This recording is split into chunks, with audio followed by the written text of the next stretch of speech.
warahmatullahi wabarakatuh. Waalaikumsalam warahmatullahi wabarakatuh. Alhamdulillahirabbil alamin. Allahumma shalli wa sallim ala habibika Mustafa ka nabiyina Muhammadin wa ala alihi washabihi asma'in. Amma ba'du. Yang kita hormati Bapak Rektor UMN Dr. Fauzan MPD, Bapak Suparto, Bapak Haris, Bapak Stardi dan Bapak Irwinto, juga Direktur Telkom Bapak Mungkas, teman-teman UMM dan semua yang mendengar yang kami hormati. Ini ngaji itu harus objektif itu jujur.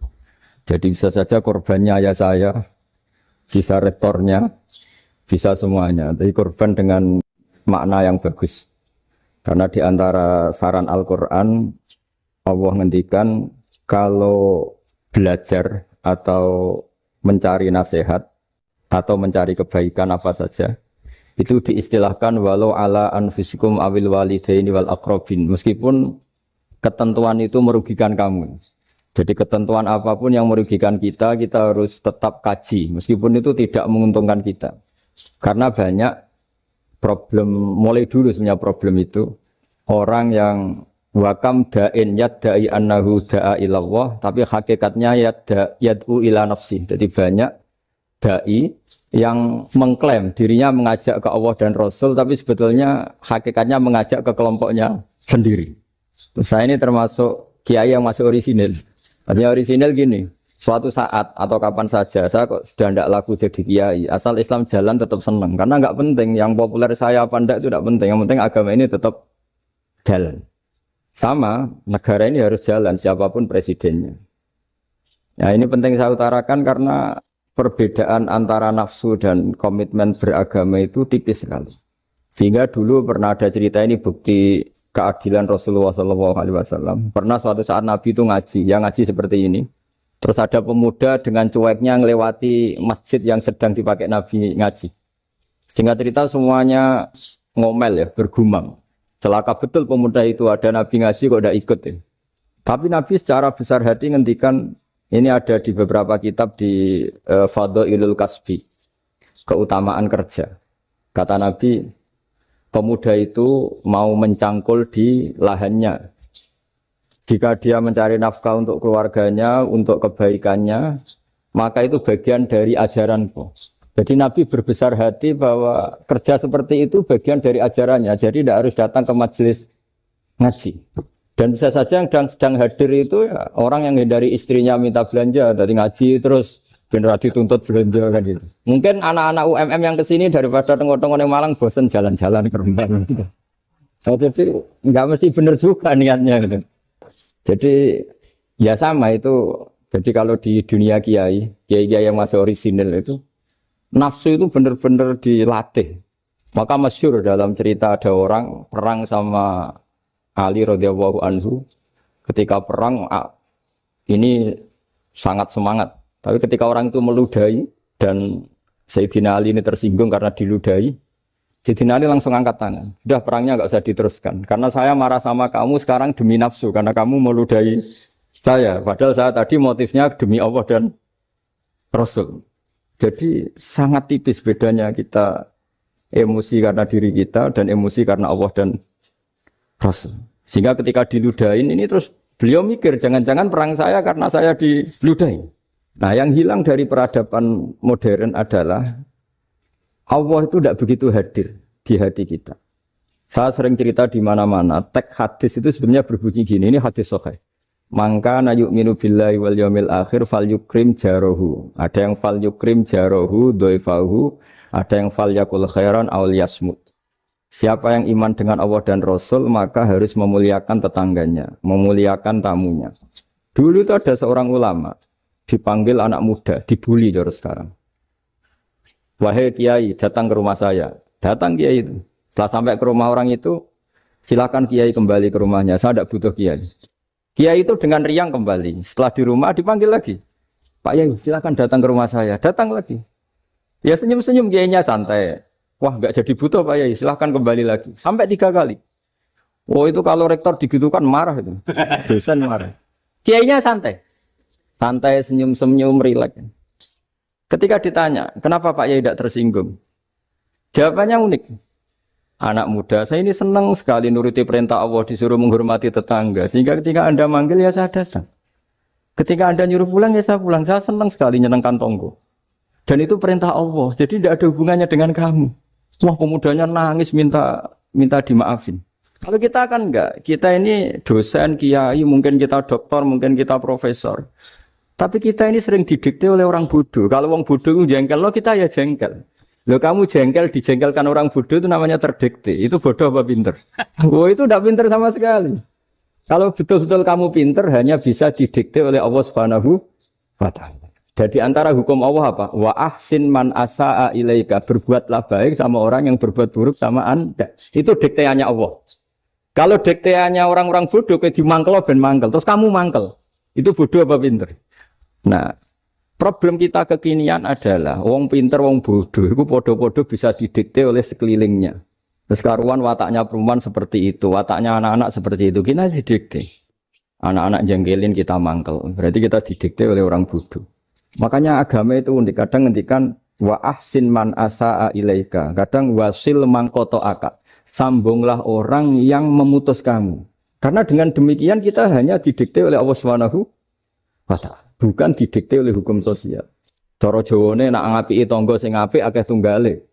Berbuat baik sama yang berbuat baik pada kita itu mbok orang fasik ya seperti itu, maling ya seperti itu, sama. Tapi kalau berbuat baik sama orang yang berbuat jelek sama kamu itu baru luar biasa. Dan memang tagnya hadis wa ahsin man asa'a ilaika. Berbuat baiklah sama orang berbuat buruk sama kamu. Jadi enggak boleh orang didikte. Makanya ngaji di sini diantaranya saya akan cerita dalam sebuah hadis sahih, dalam hadis Hasan yang diriwayatkan Imam Tirmidzi ada kalimat dari Rasulullah Shallallahu Alaihi Wasallam, dawe Nabi, la takunu imma'atan, taquluna in ahsanan nasu ahsanna wa in zolamu zolamna, walakin watti'u anfusakum in ahsanan nasu antuhsinu wa in asa'u Allah tazlimu. Kamu jangan jadi orang yang mudah diombang-ambingkan oleh orang sekeliling kamu, yaitu kamu mengatakan jika orang baik ke saya akan baik, jika orang buruk ke saya juga akan membalas buruk. Itu namanya Anda didikte. Tapi berkomitmenlah kamu akan berbuat baik meskipun orang lain berbuat buruk. Nah sekarang logika sosialnya begini. Kalau di Indonesia itu ada 1000 kiai, ada 1000 profesor yang ingin membenahi Indonesia. Rata-rata orang awam itu semau gue. Terus mereka mendikte kita. Perilakunya enggak simpatik, perilakunya jengkelin. Terus 1000 profesor ini ikut jengkel. Itu kira-kira jadi solusi apa goblok bareng? Sama 1000 kiai ini ikut jengkel. Ini jadi solusi apa goblok bareng? Goblok bareng. Nah problem sekarang kita ini biasa didikte orang bodoh. Nah makanya ciri khas orang muslim itu kata Nabi, mangkana yu'minu billahi wal yaumil akhir. Jadi baik tetangga karena perintahnya Allah dan Rasul. Pentingnya apa? Bedanya karena berbuat baik ini perintahnya Allah, mbok tonggo apik lah kita tetap apik karena perintahnya Allah dan Rasul. Begitu juga dengan hubungan dengan istri, dengan anak. Bojomu lagi cerewet lah kita tetap apik. Karena dengan cara itu kita hanya tunduk kepada Allah dan Rasul. Tapi kalau kamu istri saya kalau baik ya saya baik, kalau enggak ya enggak. Berarti Anda didikte oleh perilakunya dia. Itu latihan ya kalau dalam bahasa pondok latihan jadi wali itu yang paling berat. Nabi itu kalau sama orang munafik itu sabarnya Masya Allah. Padahal Nabi berso kalau orang itu orang munafik. Karena dengan cara seperti itu, bahwa kebaikan Nabi pada seseorang itu atas perintahnya Allah dan Rasul, bukan atas nama servis. Kalau Nabi hanya baik kepada Abu Bakar, itu mungkin orang bilang, wis adune wong Abu Bakar baik sama Nabi. Tapi kalau Nabi baik sama orang munafik, Abdullah bin Ubay bin Salul, itu kalau enggak perintahnya Allah dan Rasul itu enggak bisa. Dan ini cobalah berlatih seperti itu, sehingga kita tidak mudah didikte. Ya saya ulang lagi, enggak mudah apa? Dikit. Maka di antara kebaikan Allah dan Rasul adalah bahkan orang dolim saja diberi jatah rahmat. Makanya tadi seperti mukadimah yang dibaca Pak Haris tadi, agama ini rahmatan lil alamin. Orang yang dolim saja dapat jatah apa? Rahmat, apalagi yang soleh. Nah kemudian yang perlu dicatat, kenapa kita menjadi enjoy dengan Islam? Islam itu adalah agama yang tidak didikte oleh materi. Jadi kalau Anda ingin makan enak, mungkin kalau pikiran kebanyakan orang, anak-anak muda yang milenial, yang gaul, ingin makan enak ya makan yang disukai. Misalnya sate atau bakso Malang atau apa. Kalau orang-orang yang jadi wali gak gitu cara berpikir. Ini yang masih orisinil. Ditanya, ini dunia baru kesulitan makanan, baru resesi. Cara makan enak gimana? Jawabannya lucu. Ya gampang, idamuhu alju. Idam tuh lauk. Kalau kamu ingin makan lauknya paling enak apa? Alju. Kamu harus lapar banget. Sampai kalau puasa itu melihat tempe itu wah luar biasa. Tapi kalau kamu nggak puasa, air putih itu nggak menantang. Tapi kalau puasa, tempe air putih itu menarik dan Anda tetap lahap. Apa? Karena lauk terbaik adalah alju, yaitu lapar. Nah, tapi kita ini enggak. Kita ini kayak orang bodoh. Kayak orang bodoh tadi. Profesornya makan nyaman ya kalau sesuai selera. Nah itu kan sama dengan anak-anak ABG. Anak ABG itu makan lahap ya kalau yang disukai. Lalu bedanya apa ABG sama profesor? Kalau cara berpikir masih sama kan itu. Kiainya juga gitu. Kiai makan enak kalau yang disukai, kalau enggak ada. Itu bedanya apa kiai sama orang awam? Orang awam juga gitu. Makan lahap ya kalau yang disukai. Nah ternyata perilaku kita ini yang pintar sama yang bodoh sama. Mas. Kalau kamu ingin berkasta lebih baik, itu cara makan enak itu apa? Idamuhu al-jur. Lauk terbaik adalah karena kita sangat lapar. Makanya masyhur dalam cerita-cerita tarikh sirah nabawiyah. Nabi diberi hadiah, beberapa hadiah. Di antaranya ada yang diterima, ada yang enggak. Termasuk yang dikembalikan itu dokter. Ada seorang raja memberi hadiah Nabi dokter Tobit. Itu sama Nabi dikembalikan. Karena dokter ini sudah lama kumpul Nabi itu enggak pernah sakit. Akhirnya dokter ini putus asa, ini nggak perlu diobatin. Ketika ditanya, kenapa ya Rasulullah engkau tidak pernah sakit? Karena kita ini kaum, kita ini komunitas masyarakat yang tidak akan makan kecuali lapar. Dan kalau sudah makan, berhenti sebelum kenyang. Jadi sederhana sekali pengobatan zaman itu. Sebagian besar penyakit itu pasti disebabkan kita ceroboh dalam hal makan. Sudah ngerti kalau durian masalah, kalau makan durian ini nggak kehitung gitu, apalagi kalau gratisan itu tambah banyak. Oh, pola tidur juga gitu, kata Nabi. Dan kita tidak tidur kalau tidak sangat ngantuk. Nah, itu namanya orang-orang soleh yang sudah ada didikte materi. Kalau yang didikte materi kan bisa tidur nyenyak kalau kasurnya enak, AC gini-gini. Sebenarnya enggak, tidur enak itu ya kalau sangat ngantuk. Mbok di gudang, mbok di bis, kalau sangat ngantuk ya semuanya ya enak. Sama, mbok lapar, mbok hanya tempe, tapi kalau sangat lapar itu ya enak. Nah ini ilmu yang mulai hilang, ilmu-ilmu yang mulai hilang. Cara ibadah juga gitu. Kita ini kan, saya ini punya bapak kiai, mbah kiai, punya guru yang sangat alim ya seorang kiai Kiai Maimun. Itu dulu kita pengkaji ilmu, itu tidak pernah tahu bedanya NU dan Muhammadiyah. Karena dulu Mbah Darwis itu, Kiai Dahlan itu, dulu ngajinya bersama Mbah Hasyim ketika di Indonesia yang ngaji Mbah Soleh Darat. Mbah Soleh Darat itu dulu ngajinya sama buyut saya ke-6, namanya Mbah Soleh Asnawi di Kudus. Mbah Soleh Darat itu dulu alim-alimnya orang Jawa ya Mbah Soleh Darat, Soleh bin Umar. Tempatnya di Semarang, tapi beliau itu sebenarnya orang Jepara yang dekat Kudus. Setelah di Mekah, Mbah Hasyim ini mondoknya ya, mulazimnya ke Syekh Mahfud Termas. Tapi sesekali ke Syekh Khotib Minangkabau.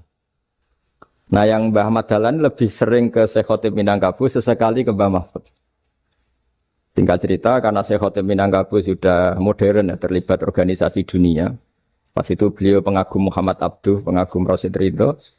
Sehingga bawaannya Mbah Dahlan itu lebih pergerakan karena beliau lebih ngidolakan Syekh Khotib. Nah Syekh Khotib sendiri sebenarnya orang Minangkabau. Jadi beliau namanya Muhammad saja sebetulnya. Jadi menantunya orang Arab. Oh itu dicibir mertuanya ini karena punya mantu orang Jawa, orang ndak Arab. Singkat cerita terus si mertuanya bilang gini, kamu jangan pernah bilang kalau orang Arab itu mansa kanal Arab, orang yang bertempat di Arab. Walakin mantakallama bi arabiyyin fasihin, tapi orang bisa ngomong Arab secara fasih. Singkat cerita kalau kamu tidak percaya, nanti suatu saat menantu saya kalau Jumatan, tidak usah kamu kasih tahu, langsung suruh jadi khotib. Enggak usah kamu kasih tahu, sarannya enggak usah kamu kasih tahu. Kalau sekarang kan enggak. Kalau dosen mau jadi khotib kan mengumpulkan materi dulu. Lucunya di antara materinya itu dari TV. Makanya jadi ribet kan khutbah sekarang. Kalau musim corona ya akan ngomong corona, musim apa yang ngomong apa. Jadi lagi-lagi didikte oleh media. Sebenarnya kalau ngomong kan sesuai kebutuhan umat, ini obatnya apa. Tapi enggak sesuai trending topik, itu kan kayak anak-anak gaul. Ini dokter kok gitu kan aneh. Singkat cerita si khotib ini enggak dikasih tahu, saya Muhammad tadi enggak dikasih tahu, langsung disuruh khutbah. Fatakallama bikalamin fasikhin. Dia ngomong fasih sekali. Bahkan ngalah-ngalahi fasihnya orang Arab asli. Semenjak itu beliau dapat gelar Al-Khatib, orang yang cakap berpidato berkhutbah. Hanya terus desa Khatib Al-Minangkabau. Jadi orang Indonesia itu luar biasa. Dulu yang namanya orang Indonesia di Arab Saudi itu dihormati sekali. Karena yang ke sana itu pasti ulama. Sudah alim di Indonesia ke sana, termasuk Mbah Ahmad Dahlan. Mbah Hashim dulu karena sama-sama muridnya Mbah Soleh Darat. Lama-lama yang ke sana itu TKI TKW itu ya mulai agak dibully. Dulu Syekh Nawawi di antara ijtihad yang dihormati itu beliau mengkritik nyuwun sewu orang yang kan orang biasanya normalnya kan muji orang mati syahid. Hebat orang mati syahid itu hebat gini. Oke, kita sepakat orang mati syahid itu hebat. Tapi kata Imam Nawawi dengan syarat niatnya itu li'ila'i kalimatillah dan itu bawaan takdir. Seorang lagi itu bawaan takdir, harus mati di medan perang. Tapi tidak boleh seseorang ini niat perang, tapi niatnya supaya syahid. Karena kalau begitu berarti dia berniat supaya menjadi maktulal kafir, orang yang dibunuh orang kafir. Kedua, dengan dia mati berarti pasukan Islam berkurang. Berarti dia ingin pasukan berkurang, hanya ambisinya dia ingin langsung ke surga. Misalnya pasukan orang Islam itu 10, orang kafir 10. Kalau kamu ingin syahid berarti mati 1 kan, tinggal 9 kan. Nah kalau yang seperti itu 10 kan mati semua. Gara-gara ingin syahid, akhirnya perangi rapati tenanan, benang mati, benang mlebu swarga. Kata Syekh Nawawi, ya enggak. Kalau kamu perang sama orang kafir, ya niat menang. Dengan niat menang ini, kamu ingin li'ila'i kalimatillah. Tapi kalau kamu ingin syahid, berarti kamu menuruti keinginan nafsu kamu yang cepat masuk surga. Itu orang Arab kagumnya bukan main. Karena di mana-mana orang itu dinilai dari niatnya. Paham ini ya? Tapi perang loh ya, dalam kondisi perang, bukan teroris. Perang itu artinya orang kafir yang ingin bunuh kita, itu perang namanya apa? Dulu orang cerita syahid itu hanya, pokoknya syahid itu hebat, pokoknya syahid itu hebat. Syahid di medan perang itu hebat, pokoknya syahid di medan perang hebat. Tapi ketika Syekh Nawawi memberi penjelasan ilmiah, jika kamu perang ingin cepat mati, ingin cepat syahid, artinya ini untuk pemenuhan diri kamu, karena kamu bayangkan langsung masuk surga. Kamu lupa bahwa dengan kamu dibunuh, kekuatan Islam berkurang. Akhirnya beliau memberi penjelasan. Syahid itu bagus, itu sebagai takdir. Hanya takdir itu kita perang yang ingin menang, tapi takdirnya mati. Jangan dibalik. Oleh perang rapati tenanan, benang mati, namun bu. Itu yang pertama, termasuk ulama yang pertama memberi penjelasan itu Syekh Nawawi. Akhirnya melahirkan kekaguman yang luar biasa dengan tafsir Munirnya itu. Terus beliau itu orang yang rileks kalau menjelaskan ilmu. Ini juga guru-gurunya Mbah Hashim, Mbah Guru sama Mbah Hashim, sama Mbah Ahmad Dahlan Syekh Nawawi. Jadi dulu yang alim di Arab itu ada Syekh Nawawi, ada Syekh Khatib Minangkabau, ada Syekh Bakir Jogja, ada Syekh Mahfud Termas. Itu orang Indonesia banyak sekali yang alim. Bahkan di antaranya yang dikagumi Al-Azhar itu juga orang Indonesia, nama Syekh Abdul Manan, itu mbahnya Syekh Mahfud Termas. Itu pertama ada duta besar Indonesia di Mesir, itu termasuk barokahnya Mbak Abdul Manan tadi, itu juga orang Indonesia. Jadi pemahaman ulama Indonesia itu khas, termasuk ketika memaknai apa? Syahid. Ketika memaknai apa? Syahid. Itu unik. Ketika Syekh Nawawi diuji dulu itu yang namanya ulama diuji dulu oleh 100 ulama. Jadi dulu ya ada kompetisi. Imam Bukhari diakui jadi ahli hadis itu diuji oleh mi'atu muhaddisin, 100 orang ahli hadis. Sanad dibolak-balik, matanya dibolak-balik, tapi beliau tetap bisa mengembalikan proporsi sanad itu. Syekh Nawawi pernah diuji gini. Ayul afdol al ulama awis salatin. Keren mana ulama sama raja atau sama orang-orang kaya, sama penguasa? Ya keren ulama. Dibully sama orang. Tapi setahu saya banyak ulama yang antri di rumahnya raja. Tapi saya tidak tahu melihat raja antri di rumahnya ulama. Ya, kebanyakan kan mungkin ustadz atau kiai yang antri ngajukan proposal kan. Kan enggak. Nah kalau raja kan enggak pati itu. Malah enggak usah antri. Kiainya sudah nyambut sebelum datang. Jawabannya lucu Syekh Nawawi itu. Dan yang tanya itu langsung diem. Ya karena ulama itu tahu fungsinya uang, sehingga cara nyari sampai seperti itu. Sementara raja-raja itu tidak tahu fungsinya ilmu, makanya tidak pernah sowan ulama. Sehingga, jadi ya dianggap enteng saja. Ulama kan tahu fungsinya uang, tahu untuk pondok, tahu masjid. Sementara raja tidak tahu fungsinya. Jadi itu khas Jawa ya. Khas Jawa, khas Indonesia. Apa-apa yang menurut orang banyak dengan tanda kutip itu buruk atau baik, itu orang Jawa menafsirkan tuh gampang saja. Sehingga semenjak itu Jawa itu dipandang betul. Saya punya kitab namanya Qadhayal Haji wal Umrah.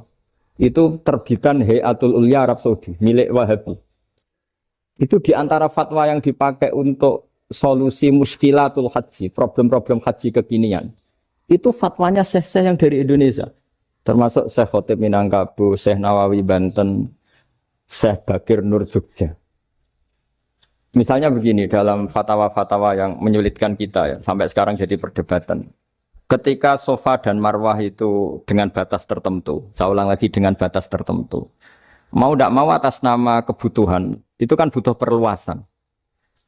Karena kalau naik turun itu mudah disepakati ulama. Jadi misalnya gini ya, saya punya tanah seluas ini. Pasti orang akan mengatakan sampai bawah ya tanah saya, sampai atas tanah saya. Itu mujma' alaih, itu disepakati. Sehingga Nabi ngendikan al-Ka'bah min tuhumil ardi ilas sama Ka'batun. Ka'bah sampai ujung bumi, sampai ke aras semuanya Ka'bah. Sehingga tidak ada perdebatan ulama ketika Masjid Haram ditingkat, kemudian yang di atas sholat. Tetap dia menghadap Ka'bah. Tidak harus dulu melihat di bawah, enggak. Karena Ka'bah sampai langit. Sama, tanah Anda kamu tingkat sampai 10, enggak ada tetangga protes. Karena bawah sampai atas tanah Anda. Tapi kalau diperluas, tanah Anda kamu luaskan setengah meter saja atau 3 cm saja, iso geger mbek tonggo. Karena di mana-mana batas itu ya tadi. Kalau atas bawah miliknya, kalau samping enggak. Pertanyaannya, perluasan Mina itu ke samping. Perluasannya Matof yang Mas'a itu juga ke samping. Geger kan ulama dunia. Bagaimana hukumnya Mina Jadid? Mina yang diperbarui atau Mina yang diperluas. Itu diantara rujukan baik yang membolehkan maupun yang menentang. Itu ya syekh Indonesia. Itu orisinal tuh. Saya punya kitab orisinal terbitan Hayatul Ulya. Kira-kira ya kemenaknya Arab Saudi kalau di Indonesia itu. Itu yang dirujuk Dawei Syekh Nawawi, Dawei Syekh Khotib Minangkabau. Karena apa? Ada logika khas Jawa. Misalnya begini. Meskipun saya tidak perlu fatwa Mina Jadid sah apa enggak, memang jadi perkhilafan ulama. Misalnya kampung ini dinamai Mina. Pertanyaannya gini, tanah yang di samping ini bisa milik Anda apa enggak? Ya bisa Gus kalau dibeli atau dihibahkan. Berarti tanah di samping Anda menjadi milik Anda karena ada proses pengambil alian lewat beli maupun hibah. Nah masalahnya ini negara itu berhak menganeksasi atau memasukkan ini sebagai Mina. Itu ulama Jawa kalau ditanya, alasannya apa? Fa'innal muttasila bisek hukmu dzalika syek. Karena yang gantet, yang mutasil itu bisa dihukumi seperti sesuatu itu. Jadi kalau ini Mina, ya yang gantet Mina ini ya bisa dikatakan Mina. Beda dengan membuat Mina Malang Mina, wah itu tidak bisa, tidak mutasil kan? Itu enteng sekali ulama Jawa. Satu ya tentu karena kebutuhan, tapi asal masih al-muttasilu bihi, yang masih tanah yang masih mutasil.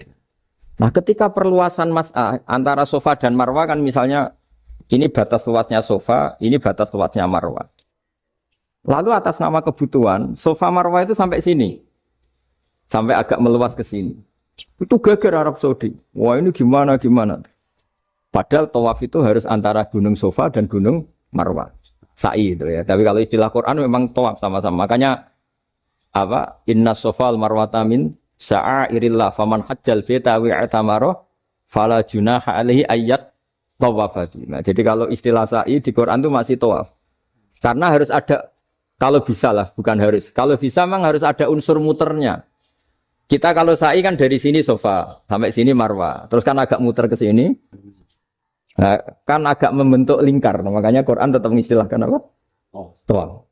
Jadi bukan sini ke sini, terus sini ke sini kan enggak, tapi sini sampai sini, terus muter kan, terus sini. Jadi antara setar dan selama ini prakteknya kan gitu ya. Safa ngambil sini, terus ke sini, terus agak muter. Nah, karena ada unsur agak muter ini terus orang menyebut apa? Tol.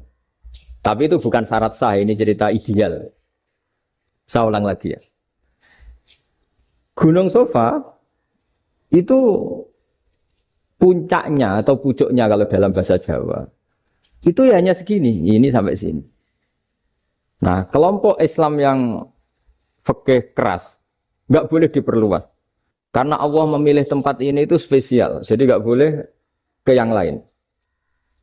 Tapi ketika kebutuhan mendesak mau tidak mau harus diperluas, itu jawabnya Kiai Jawa lucu. Gunung sing ketok itu sing dhuwure tok, sikilane luwih ombo. Jadi karena kan gunung kan bentuknya gini. Nah sofa yang kecil itu yang atasnya, tapi sikilannya sini kakinya lebih luas. Jadi boleh perluasan asal tidak melebihi kakinya. Ya dihitung ya lebih luas.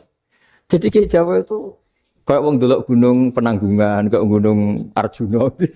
Di mana-mana puncak gunung itu lebih kecil timbang kakinya. Artinya diperluas ini bukan berarti tidak di sofa dan tidak di itu khas Kiai Jawa. Jadi jangan kira orang Jawa itu udah hebat-hebat sekali. Termasuk perkembangan hotel di Arab Saudi. Itu dulu sebelum ada hotel. Buyut saya kelima atau keenam dulu haji namanya Badur Rahman. Itu kalau mau ingin menghindari terik matahari itu masuk gua. Itu masuk gua itu hanya separuh badan, kakinya di luar. Jadi jangan bayangkan kalau gua di Indonesia kayak gua Akbar di Tuban orang bisa masuk jalan-jalan, enggak. Gua di Arab tuh kayak cepitan batu tidak sampai masuk. Sehingga kepalanya dimasukkan, kakinya masih kena matahari. Saking panasnya Arab Saudi. Sehingga dalam bayangan hijrah ketika Nabi bersembunyi di gua Sur, itu kata Abu Bakar, kalau orang kafir melihat kakinya pasti melihat kita karena nggak bisa masuk penuh. Jadi orang tuh mau dempes tok. Sehingga ya kira-kira luasnya gua paling segini. Makanya guyonannya kiai-kiai itu untung enggak kayak gua Indonesia. Kalau kayak gua Indonesia laba-labanya capek karena luas sekali. Jadi jangan bayangkan gua Arab tuh kayak gua Indonesia. Makanya bayangannya andai kan orang tuh melihat ke bawah pasti melihat kita karena orangnya enggak bisa masuk penuh. Enggak bisa masuk 100%. Ya kayak cepitan batu lah mirip. Itu kan mirip Gunung Uhud. Gunung Uhud kata Rasulullah nanti kalau kamu perang itu di atas, menang atau kalah di atas. Musuh biar di bawah. Dengan di atas kamu bisa mana? Jangan bayangkan kayak Gunung Merapi, kayak Gunung Penanggungan. Lah kalau Gunung Penanggungan mana ke bawah yang layang kan? Jadi gunung di Arab itu kayak bukit. Ya sampean pernah kan ke Uhud itu ya sama ini aja tinggi ini kan? Nah ini yang mulai ada mis. Makanya nerjemah itu susah di Indonesia. Karena jabal itu udah harus tinggi. Kalau tinggi nggak bisa manah dari atas ke bawah kan nggak ngefek kan. Sama kalau ke Uhud gunungnya pendek sekali sehingga yang manah dari atas ke bawah ya kalau kena musuh ya celaka karena memang dekat. Nah kalau gunung Indonesia manah dari atas ke bawah yang kelayang nggak ngefek. Nah itu susahnya nerjemah bahasa Arab ke kita. Jadi transkrip itu gak gampang karena ada pengertian yang beda. Kita kalau bilang gunung itu tinggi sekali. Sampai banyak mahasiswa tersesat ya saking tingginya. Kalau orang naik Uhud gak akan tersesat, wong ketok dari bawah. Nah ini pentingnya ngaji ya. Jadi akhirnya ulama-ulama Indonesia itu dipakai rujukan. Jadi mulai Mbah Hasyim, Mbah Ahmad Dahlan sampai era buyut-buyut itu masih orang alim. Lama-lama yang di Indonesia ini orang-orang yang bodoh. Sehingga orang Jawa kalau ke sana dibully, ya Jawa tak kulul khaya. Orang Jawa itu penggaweannya itu makan ular. Karena belut itu kalau di kamus itu persis ular. Dulu itu kan kamus tidak full color. Gara-gara gak full color, gambar belut sama ular itu sama. Belut itu belut sama ular kalau nggak full color gambarnya sama apa enggak? Sama. Terus orang Jawa itu kan masih banyak yang makan bajing itu apa? Ketupai. Bajing kalau digambar tidak full color sama dengan tikus. Gambar yang tidak warna. Hitam putih. Sehingga kita ini dibully pemakan tikus dan pemakan ular. Karena belut itu persis ular kalau digambar yang tidak full color. Sampai datang Syekhona Khalil, datang ulama. Ngarang kitab ya judulnya Al-Belut. Karena nggak terima bangsanya dinyek makan apa? Ular. Terus dikarang. Wal belut hayawanun bakhriyun terus ya isu fi kadza wa kadza. Itu beda dengan al hayyah. Itu diterangkan. Mulai bisa nerima. Terus sistem hotel juga gitu. Sampeyan tanyakan dalam sejarah dulu orang Sedayu ada namanya Syekh Mukhtar.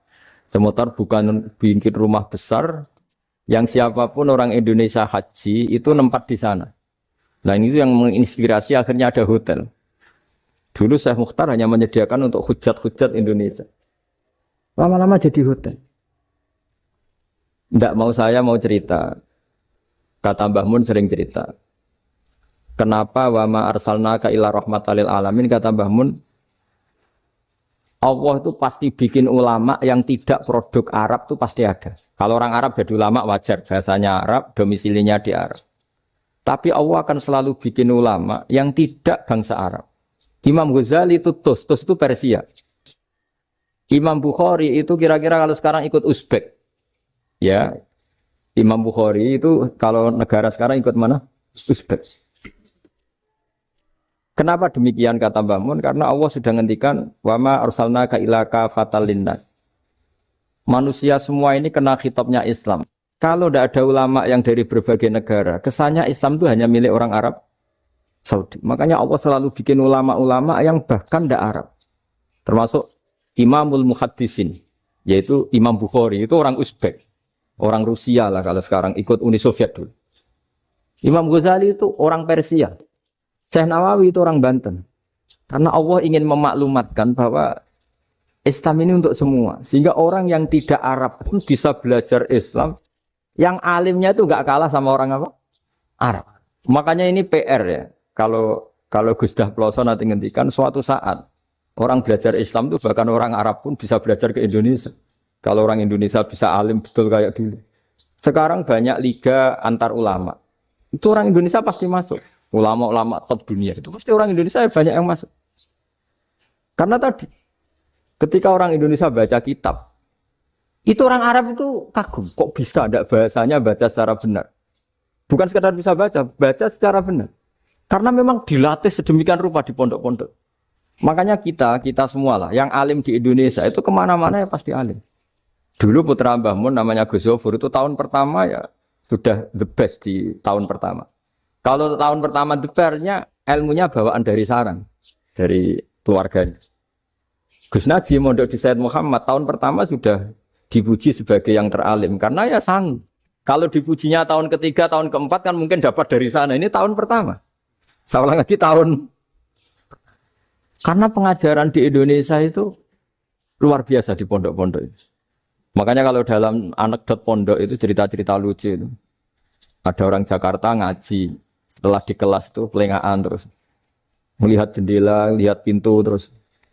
Lama-lama gurunya marah. Kamu diajarin kok enggak punya sopan. Melihat pintu terus enggak memperhatikan guru ya. Anak Betawinya jawabnya lucu. Habis Pak Guru bohong. Kenapa ya? Kamu Pak Guru bilang Ja'a Zaidun, Zaid datang. Tak lihat enggak ada yang datang. Setelah itu contoh nasab kan ro'a itu Zaidan. Saya melihat Zaid. Saya enggak melihat Zaid. Contoh ketiga yang jar kan maror tuh di Zaidin. Saya berjalan ketemu Zaid. Pak Guru diam di situ enggak jalan-jalan. Jadi saking detailnya Indonesia itu jari. Kalau rofa Ja'a Zaidun. Kalau nasab ro'a itu Zaidan. Kalau jar maror tuh di Zaidin. Nah si murid Betawi ini karena pertama sekolah, ngiranya gurunya itu cerita, Zaid datang. Makanya dia ngelihat pintu terus, mana katanya datang kok enggak datang-datang. Nah dengan latihan seperti itu, kemungkinan orang Indonesia salah itu kecil, karena memang dilatih betul. Saya ulang lagi, karena memang dilatih betul. Sehingga ketika orang Indonesia ini yang cerita seorang wartawan, ini kisah nyata, kali ini tidak anekdot kisah nyata. Ada wartawan internasional ngeliput Ramlah itu di Gaza, di Palestina. Wartawan Indonesia ini hanya bisa bahasa Inggris. Dijak ngomong bahasa Arab. Terus dia bilang saya tidak bisa. Saya tidak bisa, saya bisanya ngomong Inggris. Tapi apa yang terjadi setelah sholat, si Indonesia ini jadi imam pakai sholat jariyah lagi. Baca bismillah benar, bismillah hijar karena mudhof ilaih. Terus ketika iktidal ya benar, Rabbana lakal hamdu mil'us samawati wa mil ardi benar. Ketika tahiyat ya benar, at-tahiyatul mubarakatuh sholawat. Sama orang Arab ini diambungi. Orang Arab kalau senang orang itu dicium. Kamu tawaduk, sebenarnya kamu itu ahli bahasa Arab. Karena orang Indonesia sekali sholat itu nggak ada yang salah. Meskipun benarnya karena hafalan, tapi bagi yang ahli nahwu itu hebat. Misalnya kita kalau ngapalkan kan Bismillahi, Bismijar karena ba, Allah hijar karena mudhof ilaih, Ar-Rahman hijar karena sifat, Ar-Rahimi karena sifat. Alhamdu rofa karena mubtada, Lillahi jar karena ada huruf jarli, Robbi jar karena sifat. Sebetulnya tidak karena pinter, tapi karena hafalan. Tapi orang Indonesia hebatnya itu benar terus. Rabbana lakal hamdu, ya kan? Alhamdu rofa, terus mil'us samawati ya rofa karena sifat. Sehingga terus orang Indonesia kalau sholat di Timur Tengah itu dipuji karena makhrajnya ya benar, rofa nasabnya juga benar. Nah itu di negara lain tidak ada kayak Indonesia. Orang Cina itu sering bikin marah orang-orang Arab karena kalau dongo itu nggak fasih kayak orang Indonesia. Orang Indonesia kalau dongo ya Allahumma Allahumma tohir tohir qalbi qalbi. Orang Cina ini yang jadi guyon di Arab. Allahumma Allahumma tahir tahir kalbi kalbi. Itu kan bedanya jauh. Itu orang Arab pertama membiarin. Lama-lama kalbun-kalbun entak gitu. Maksudnya asu-asumu gitu. Karena dia bilangnya qaf itu kaf. Jadi kalau Allahumma Allah tohir. Kalau aturi nyucekno panjenengan kalbi ing asu ingsun kan. Tapi kalau qalbi itu ati ingsun. Tapi kalau kalbi anjing ingsun. Bedanya qaf sama kaf. Karena orang-orang kalbun-kalbun entak. Asu-asumu, maksudnya kan.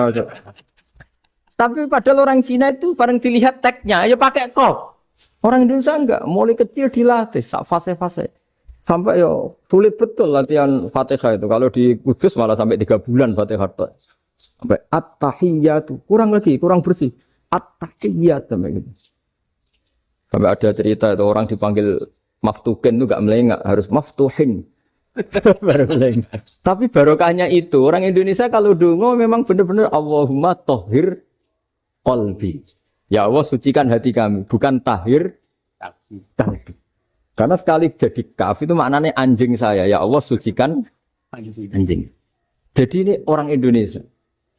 Jadi kata Mbah Mun, dawe Mbah Mun, illaka fatal linnas, bahwa agama ini milik semuanya. Itu diantara bukti Allah menghendaki atau mendesain Islam seperti ini, orang yang belajar di Indonesia itu pengetahuannya Islam, pengetahuannya tentang Islam itu tidak kalah sama yang belajar di Al-Azhar, sama yang belajar di Arab Saudi. Makanya ini PR-nya UMM, PR-nya IAIN, PR-nya UIN. Bisa enggak sealim mereka dalam bahasa Arab? Nah, bahasa Arabnya mau man anta, ana zaidun. Jangan sampai, karena kita di sana ini kadang dibully. Orang Arab tuh kalau bully kita, sampai tak kasih cerita. Oh, itu ngawurnya Masya Allah. Kata dia, ada anak orang Indonesia haji. Si anaknya orang Indonesia dijotos sama anaknya orang Arab. Dijotos, dipukul. Sehingga cerita terus si orang Indonesia enggak terima, anaknya yang orang Arab dipukul. Yang balas bapaknya. Orang Arab tanya, 5 ada dorobta ibni, kenapa kamu mukul anak saya? Itu orang Indonesia bahasa, wah aku bisa. Jadi hanya bilang gitu. Artinya anak saya dihada ya maka tak ada. Arabnya gitu. Anak saya dipukul maka saya balas mukul. Itu orang Arab mantuk-mantuk oh gitu. Paham? Suatu saat ada orang Indonesia itu sama orang Arab itu dilus-lus. Dilus-lus itu ya digini-giniin. Karena dia latihan bahasa Indonesia, latihan bahasa Arabnya itu masih mufrodat. Jadi kalau mengartikan yadun itu tangan, saro itu jalan. Jadi kalau jalan ya saro-saro. Roksun itu kepala. Ana itu ingsun. Jadi karena dia nggak ngerti penggunaannya. Itu bahasa Arabnya itu yadun anta. Jadi bukan yaduka tapi yadun anta. Berarti tangan kamu. Saro-saro itu jalan-jalan. Ala si anak yang atas sirah ingsun. Jadi mestinya yang benar kan ya duka saro ala roksi atau gitu. Tapi enggak dipotong-potong. Ya dun tangan kan anta kamu. Berarti tangan kamu. Saro-saro jalan-jalan. Roksun itu sirah, anak ingsun. Jadi di atas Kepala saya. kepala saya. Orang Arab tertawa-tawa. Tapi paham. Kalau maksudnya seperti itu. Jadi kita ini dibully di Arab itu Masya Allah. Jadi akhirnya lahirlah ulama-ulama tadi yang saya sebut tadi. Bahkan pernah lama sekali ulama Indonesia itu jadi master di Arab Saudi. Yaitu Senawi Banten. Itu kalau orang sana bilang itu Sayyidu Ulama Il-Hijaz. Top-topnya ulama Mekah Madinah. Padahal beliau orang Indonesia. Dan dimakamkan di Ma'la itu dekat makamnya Sayyidah Khadijah. Karena sangat dihormati. Nah, di antara sebab dihormati adalah ketika orang memahami syahid, maknanya pokoknya maktulal kafir. Syahid itu adalah orang yang kalau perang itu mati di medan perang. Itu Imam Nawawi merinci. Merinci secara detail. Kalau dia perang supaya tujuannya mati syahid cepat ke surga, berarti dia nuruti hadzun nafsi. Ingin cepat ke surga. Tapi dia lupa bahwa dia dengan terbunuh, pasukan Islam berkurang kekuatan. Maka syarat perang yang benar adalah ya ingin menang. Di mana-mana perang ya li'ilai kalimatillah supaya kalimat Allah itu menang. Jangan ingin kalah. Soal dia mati takdir, tapi jangan ingin mati. Wah itu terus dikagumi. Ternyata memang, oh iya ya kalau pasukan Islam 10, kafir 10, kita ingin syahid, berarti ya kalau orang ingin syahid kan terus mungkin perangnya ada hati-hati, main ngawur saja terus kalah mati. Sudah kalon satu kan, terkurangi satu kan. Nah kalau semuanya 10 punya niat gitu, ya itu Senawawi. Senawawi itu orang yang begitu gampang nerangkan Quran. Akhirnya lahirlah ulama-ulama tadi yang saya sebut tadi. Bahkan pernah lama sekali ulama Indonesia itu jadi master di Arab Saudi. Yaitu Senawi Banten. Itu kalau orang sana bilang itu Sayyidu Ulama Il-Hijaz. Top-topnya ulama Mekah Madinah. Padahal beliau orang Indonesia. Dan dimakamkan di Ma'la itu dekat makamnya Sayyidah Khadijah. Karena sangat dihormati. Nah, di antara sebab dihormati adalah ketika orang memahami syahid, maknanya pokoknya maktulal kafir. Syahid itu adalah orang yang kalau perang itu mati di medan perang. Itu Imam Nawawi merinci. Merinci secara detail. Kalau dia perang supaya tujuannya mati syahid cepat ke surga, berarti dia nuruti hadzun nafsi. Ingin cepat ke surga. Tapi dia lupa bahwa dia dengan terbunuh, pasukan Islam berkurang kekuatan. Maka syarat perang yang benar adalah ya ingin menang. Di mana-mana perang ya li'ilai kalimatillah supaya kalimat Allah itu menang. Jangan ingin kalah. Soal dia mati takdir, tapi jangan ingin mati. Wah itu terus dikagumi. Ternyata memang, oh iya ya kalau pasukan Islam 10, kafir 10, kita ingin syahid, berarti ya kalau orang ingin syahid kan terus mungkin perangnya ada hati-hati, main ngawur saja terus kalah mati. Sudah kalon satu kan, terkurangi satu kan. Nah kalau semuanya 10 punya niat gitu, ya itu Senawawi. Senawawi itu orang yang begitu gampang nerangkan Quran. Bahkan ketika orang Arab kesulitan ngartikan famasaluhu kamasalil kalbi intahmil alaihi yalhas atau tatrubuna yalhas. Orang tomak itu ibarat kayak anjing. Anjing itu kamu kasih makan ya tetap melet, menjulur-julurkan lidahnya, kamu ndak ya ndak. Imam Nawawi ditanya, ma wajhu sibbi, lalu wajah tasbihnya di mana? Beliau menjawab fit tomak. Jadi anjing punya dua sifat yang berlawanan. Di bab ilmu dipuji. Enggak ada hewan yang mudah menerima ilmu kayak apa? Anjing. Sehingga Quran mengistilahkan wa ma 'allamtum minal jawarihi mukallibin. Hewan yang mudah diajari itu oleh Quran dibahasakan sudah menganjing. Karena anjing adalah hewan yang paling mudah apa? Diajarin. Itu diakui oleh Quran wa ma 'allamtum minal jawarihi mukallibin. Tapi dia punya sifat yang sangat buruk sekali, yaitu enggak pernah puas. Makanya ketika Bal'am bin Ba'ura, ada tokoh yang kedonyan ya. Itu kalau diistilahkan Quran walakinnahu akhlada ilal ardi wattaba'a hawa. Famathaluhu kamathalil kalbi in tahmil 'alaihi yalhas aw tatrukhu yalhas. Jadi anjing punya dua sifat yang berlawanan. Di bab ilmu dipuji karena paling mudah diajarin. Itu saya pernah ke Malaysia, diceritain sama polisi Malaysia. Anjing itu saking cerdasnya itu bisa deteksi CD palsu sama CD bajakan, asli sama bajakan. Itu kan enggak kebayang. Kalau narkoba mungkin masih ada bau khusus ya. Atau mesiu atau bom masih ada bau khusus. Ini enggak. Anjing itu dilatih ngecek CD yang asli sama yang palsu. Wah itu kebablas itu pinternya itu. Lebih manusia. Itu harganya itu 1 miliar lebih. Paling mahal. Jadi mungkin bisa deteksi ini dosen betul apa abal-abal itu bisa. Itu kiai betul apa kiai pesanan itu mungkin bisa. Itu saya punya kitab namanya Al-Hayawanul Kubro. Itu cerita prestasi-prestasi hewan. Itu yang berkuras-kuras sampai berjilid-jilid. Itu ya cerita anjing. Tidak ada hewan sebaik anjing. Di bab itu ya, di bab sampai ya tadi. Ada anjing yang sangat loyal sama majikannya. Loyalnya Masya Allah, sopannya Masya Allah. Anjing itu mbok lama berbakti sama sampean, nggak mau tidur di ruang tidurnya sampean, dia tetap tidur di luar. Corong Jawa nggak ngelama. Suatu saat si raja ini minum, wisata minum. Pas mau minum diterjang sama anjingnya sampai tumpah. Kecewanya raja ini itu karena selama ini anjingnya sopan sekali. Sekedar ganggu di ruangannya nggak pernah, malah ini mau minum, minuman yang disukai diterjang anjingnya tumpah. Marah kan anjingnya di mana? Ternyata apa? Minuman itu anjing ini tahu kalau minuman itu beracun, diracuni oleh musuhnya. Itu saking hebatnya anjing sampai ketika ngawal rajanya itu tidak sekedar ada penjahat atau maling. Bahkan trik-trik kayak minumannya diracun oleh orang lain tuh anjingnya tahu. Sehingga pas mau diminum diterjang sampai terus supaya nggak keminum. Makanya Quran istilahkan anjing itu apa? Wa ma'allamtum minal jawarisi mukallibin. Hewan piaraan yang kamu ajarin nanti sampai sepinter anjing. Makanya Ashabul Kahfi itu ketika ngajak anjing tadi, beliau tidur, anjing itu tidurnya bil wasit. Wakal buhum basitun zira'aihim bil wasit. Jadi dia tidur dalam posisi siaga. Loh coba anjing itu nggak pernah sekolah. Karena dia posisi menjaga, tidurnya itu kayak siaga gini. Bukan ngorok semadep ke atas terlentang itu enggak. Andai kan dia tidur terlentang itu kan yang mau mengganggu kan, wah hasune turu itu enggak. Dia tidur posisi siaga, makanya disebut lawit tolak ta'alaihim lawalaita minhum firaron. Kalau kamu melihat anjing itu pasti lari karena dia posisi siap merekam. Jadi tidur tapi posisi siap merekam. Jadi matanya tetap terbelalak kayak siaga. Padahal itu enggak diperintah, ya dia memang punya nalar untuk itu. Ini disebut wa ma'allamtum minal jawarihi mukallibin. Dan dalam teori modern juga gitu.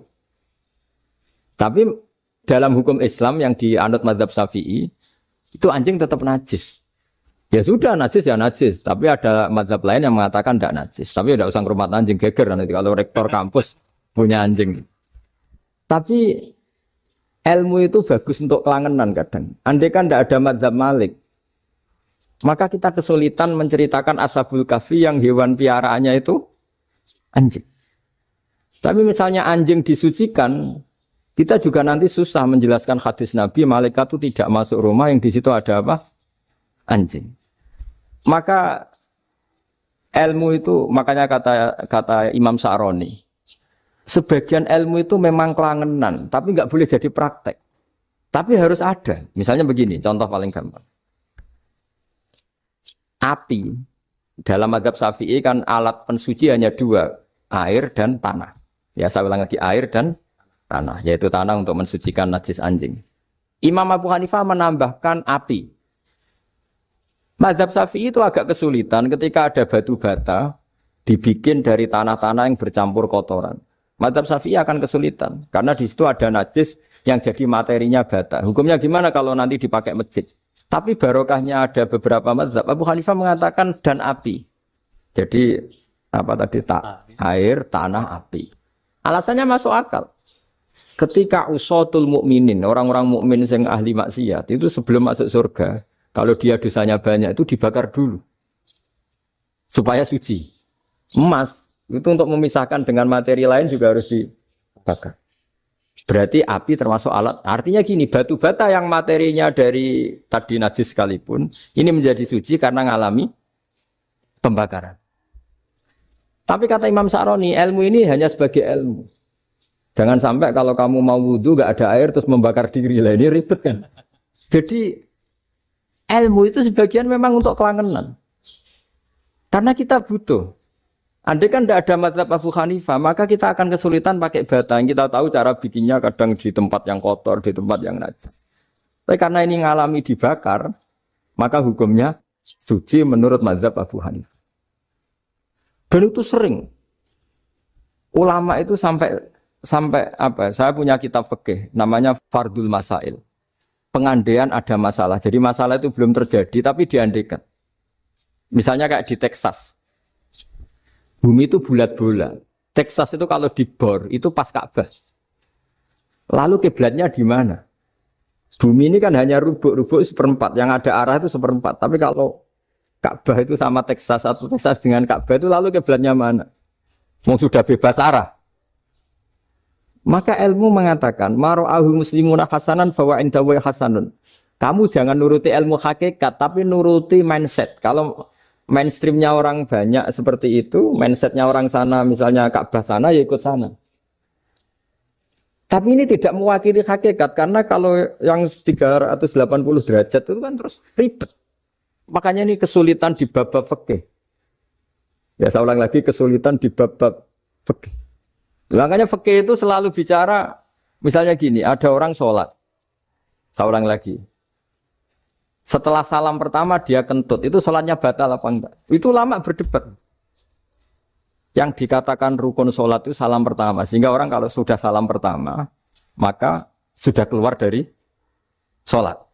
Maka kalau kentut enggak apa-apa, wong yang keluar dari sholat itu salam pertama. Tapi lalu pertanyaannya, kenapa Nabi salam 2 kali? Lalu yang kedua gunanya apa? Ribet kan, partai ini kalah pasti kalau ditanya gitu. Tapi kalau ditanya dibalik, sholat itu satu ibadah yang dimulai dengan takbir, yang diakhiri dengan salam. Berarti salam pertama itu pengakhir apa nunggu salam kedua? Pertama, di semua ulama bilang salam pertama. Kalau salam pertama sudah pengakhir, berarti pembatalan setelah itu nggak punya efek, nggak punya akibat. Itu kan ribet. Debat fikih itu memang ribet. Fikih itu memang senam otak karena pertanyaannya mirip-mirip seperti itu. Nah, sampean milih mana? Milih salam pertama apa salam kedua? Pasti ulama milih salam pertama. Jadi anehnya fikih itu di situ. Misalnya orang mati, takbir itu berapa kali? 4 kali. Andai kan takbir 5 kali itu batal apa enggak? Satu ulama mengatakan 5 kali itu batal. Karena rukunnya sholat jenazah itu takbir 4 kali. Berhubung ini rukun, kalau nambahi ke-5, berarti menambahkan rukun. Kayak kamu sholat, rukuk 2 kali kan batal. Sujud 3 kali, batal. Karena menambahkan apa? Rukun. Berarti kalau takbir 5 kali, batal. Tapi pertanyaannya, takbir itu adalah wiridan biasa. Sehingga kalau ditambahkan, nggak punya akibat, batal. Jadi perdebatan ulama itu kadang ya lucu. Kayak kemarin Pak Haris pas pertama bertamu ke sini mau ngundang saya tak ceritain. Dulu sholat jenazah itu pasti mayit di depan. Karena lazimnya sholat jenazah itu mayit di depan. Tapi mulai dulu lama sudah berpendapat. Andai kan jenazahnya di belakang pun tetap sah. Fa'innal jenazah laisat di imamin. Karena jenazah itu tidak imam. Kenapa harus di depan? Oh tidak imam kok harus di depan. Itu mulai dulu. Sehingga ketika Arab Saudi pernah mengalami tragedi, ada orang yang dibungkus kayak mayit, ternyata senjata. Setelah di dekat Ka'bah dipakai. Dulu tragedi tahun berapa itu? Pokoknya pernah ada tragedi itu. Semenjak itu Arab Saudi kalau ada orang mati tetap di kamar mayit terus ada sholat jenazah. Padahal mayitnya di belakang yang jamak. Jadi meskipun kita tidak akan bikin ajaran baru jenazah di belakang ya tidak keren kasihan kan. Tetap biasanya di depan ya di depan. Tapi meskipun jenazah ini di depan, kita tetap berpendapat, andai kan di belakang tetap sah, tapi nggak usah dipraktekkan. Nah, pentingnya ilmu ini begini. Saya misalnya di Rembang, boleh nggak nyolati ghaib jenazah yang di Surabaya? Boleh kan? Padahal yang kita solati di belakang. Jadi ilmu itu penting. Cocok nggak cocok, nama ilmu itu penting. Terus ada gini lagi pertanyaan di fikih. Memang saya sengaja akan ngaji fikih. Kalau ngaji intelektualitas orang Muhammadiyah juara lah. Tapi ini ngaji fikih. Ada orang sarongnya itu pas sampai lutut. Kalau berdiri lututnya tertutup. Tapi nanti kalau ruko agak jengking lututnya terbuka. Itu batalnya nunggu ruko apa mulai takbir sudah batal? Padahal pasti nanti batal kalau ruko ini. Itu ada ulama yang mengatakan ya batalnya nunggu ruko. Bagaimanapun terjadinya pembatalan waktu ruko. Ada ulama mengatakan yang enggak mulai awal sudah tidak sah itu. Karena pasti ngalami batal. Nah, pertanyaan-pertanyaan seperti itu penting karena lalu Allah menilai apa? Ya nilai niatnya. Misalnya gini, kalau contoh itu mungkin Anda tidak tertarik. Tapi contoh begini. Kita mau operasi jam 10 siang.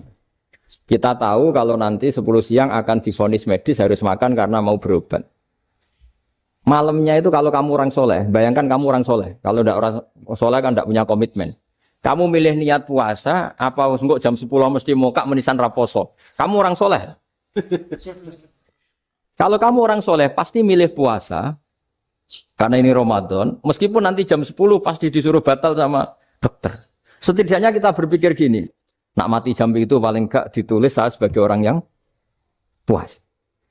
Jadi perasaannya orang soleh itu beda. Kalau orang kok sampean barang menisan raposo kok ya mesti. Sampean tidak pernah berpikir bahwa puasa mulai fajar sampai jam 10 itu luar biasa. Bisa saja kita mati jam 7, bisa saja mati jam 6. Kan ditulis Allah sebagai orang yang berkomitmen terhadap puasa. Terus ada kemungkinan kecil. Udahlah jam 10 itu dokternya sakit atau enggak jadi ke sana. Berarti kamu kan enggak jadi buka. Kan ya mungkin juga. Sama yang tadi. Delala sebelum ruko ana wong sing nyarongi sampean. Sehingga sholatnya normal. Kamu tidak menemukan pakaian yang pas, jebule pas setelah ruko, mau ruko, ana wong wah sholatnya kira bener disarongi. Itu agama. Jadi agama itu dimulai dari mana coba? Dimulai dari niat, dari komitmen. Nah, sekarang kelirunya kenapa ada garis keras?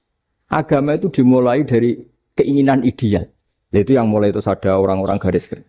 Agama ini enggak, agama ini dimulai dari niat. Sampai ada kaidah agama la yudroku kulluh, la yudroku kulluh. Kalau tidak bisa ideal, jangan ditinggalkan sama sekali. Tapi orang enggak, sekarang bayangkan Islam itu ideal.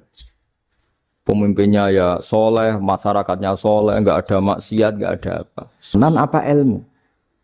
Kalau secara ilmu mulai dulu ya ada orang dolim, ada orang soleh. Nabi kurang baiknya. Di angkatan itu ya ada orang munafik. Sehingga ulama itu sudah berpendapat ideal itu piye. Zaman Nabi saja ada orang apa? Munafik. Itu ilmu. Kalau nuruti kelangenan inginnya dunia ya steril, enggak ada maksiat, enggak ada. Dan agama itu diciptakan Allah itu memang unik. Calon Nabi misalnya, Nabi Musa itu sing rumat Fir'aun. Ketika Nabi Muhammad lahir sing ribet manitia ini Abu Lahab. Orang dosen UMF. Coba. Karena Allah ingin memaklumatkan ke kita bahwa agama ini akan hidup di kondisi apapun. Asia, istrinya Fir'aun itu termasuk mukminah yang dipuji Quran. Padahal dia bukan istrinya pengurus NU atau pengurus Muhammadiyah. Istrinya Fir'aun. Tapi itu pelajaran bagi kita bahwa orang-orang baik itu tidak harus di lingkungan yang baik. Masjid paling makmur itu kadang di dunia mungkin, ya jangan bakas Mekah Medina itu karuan. Mungkin di antara masjid yang makmur justru yang di Kanada, di Amerika mungkin. Karena merasa minoritas itu perpustakaannya ada, kajiannya ada. Tapi banyak masjid di daerah pesantren yang malah sepi. Karena kiainya tahu jamaah di masjid itu wajib. Lalu itu ada daerah pesantren, saya ulang lagi ada daerah pesantren. Didikon pengajian, monggo nekani pengajian, maca selawat ning omah ganjaran padha wae. Ribet kan? Mau dibantah itu benar. Mau dibiarin rusak tatanan. Jadi saya mohon sekali ya, jadi ilmu itu diperbandingkan supaya perbedaan-perbedaan itu biasa. Dulu Imam Malik itu punya murid namanya Imam Syafi'i. Itu dalam banyak hal. Itu perbedaannya tajam sekali. Ya saya ulang lagi, dalam banyak hal itu perbedaannya tajam sekali. Misalnya begini. Ini terakhir percontohan saya fikih, nanti dikaji sendiri. Ada seorang A'rabi, Ja'a A'rabiyun. Ini di hadis sahih diulang-ulang di semua Al-Kutubus Sittah ada peristiwa ini. Ja'a A'rabiyun ila Rasulillah sallallahu alaihi wasallam faqala ya Rasulullah ahlaktu. Qala wa ma ahlakaka? Qala wa qatu imraati fi nahari Ramadan. Ya Rasulullah, saya ini orang yang rusak. Kenapa? Saya ini hubungan intim sama istri saya ketika masih siang Ramadan. Singkat cerita orang ini dihukum berat sama Nabi. Hukumannya adalah karena dia membatalkan puasa ketika dengan hubungan intim. Sama Nabi dihukum, kamu harus merdekakan budak. Wah, tidak mampu ya Rasulullah, saya tidak punya budak. Jadi ini bukti bahwa agama ini sangat sosial sehingga sebagian kafaroh harus memerdekakan budak. Kamu kalau gitu puasa 2 bulan. Yang baru puasa 2 hari aja kecelakaan malah disuruh puasa 2 bulan. Ya sudah kamu ngasih makan 60 orang miskin. Saya ini orang paling miskin. Jadi sudah miskin agak hiper lah orang itu. Poso-poso kok gitu. Itu kata ulama kalau orang Jawa gak mungkin makanannya tempe mendoan gak mungkin. Di Jawa itu gak mungkin lah. Ada orang batal puasa karena hubungan apa intim. Ada istrinya gak cantik, cerewet, sang lanang mangane mendoan. Itu tidak mungkin. Kecelakaan itu tidak mungkin. Tidak mungkin itu. Tapi kalau Arab mungkin karena makanannya apa? Daging. Singkat cerita, terus pertanyaannya gini. Kalau batal biasa itu kan bayarnya puasa 1 hari. Kalau batal, tapi kalau batal pakai hubungan intim, pakai jima kalau dalam bahasa fikih, itu kafarohnya berat. Yaitu merdekakan budak atau puasa 2 bulan berturut-turut. Pertanyaannya gini. Jima istri itu boleh loh tidak zina. Seorang jima istri itu boleh loh tidak zina. Itu kan hukumannya berat. Nah terus Imam Malik berpikir kalau gitu tidak harus jima dong. Poso-poso, ora ana uzur, ora ana apa terus nyate. Sesuk mangan bakso. Tanpa ada alasan syar'i. Hukumnya harus sama dong. Karena jima hukumnya boleh berarti semua iftar, semua pembatalan puasa yang tidak ada uzur syara' maka hukumnya sama, yaitu sanksinya sama. Masuk akal enggak? Masuk akal dalam mazhab Imam Malik. Dalam mazhab Syafi'i enggak. Mulai dulu jima itu beda. Kayak mertamu nggone wong mangan iku oleh, tapi nak nggo bojomu mbok jima niku wis nemen ngawure lah. Tetep beda. Dari Imam Syafi'i itu pokoknya beda, jima sama makan itu beda. Lah iya terus lah. Setelah itu terus ada pertanyaan. Bagaimana kalau makan dulu baru jima? Ribet kan? Makanya itu sampai dibabkan Kitabul Khilafil Fiqhi, bab merekayasa fikih. Makanya itu perdebatannya orang Hanafi sama Imam Syafi'i juga sama. Ada orang jam segini lapar sekali. Kalau langsung makan kan kena sanksi. Ya pergi aja dulu. Pura-pura ngaji ke Gus Bah gitu. Nanti kan jadi musafir kan? Wah itu sudah boleh itu kan. Padahal enggak. Memang dia pergi itu karena supaya bisa makan. Mau enggak kepikiran ngaji kok tahu-tahu ingin ngaji. Mumpung Ramadan nah. Nah makanya dibabkan. Apakah boleh merekayasa fikih? Tapi fikih bisa apa coba? Dengan status kamu musafir, ya memang boleh iftar, boleh berbuka. Lah itu terus jadi terus perdebatan ulama menyangkut fikih. Karena memang masalah furu'iyah. Sehingga termasuk perdebatan kita dalam perilaku. Misalnya ada orang NU kalau habis salam itu menghadap ke kiblat karena arah terbaik itu kiblat. Tapi sebagian orang Muhammadiyah atau mungkin semuanya menghadap ke makmum. Itu memang teks hadisnya itu kita yang meneliti hadis itu semua syarah itu berdebat.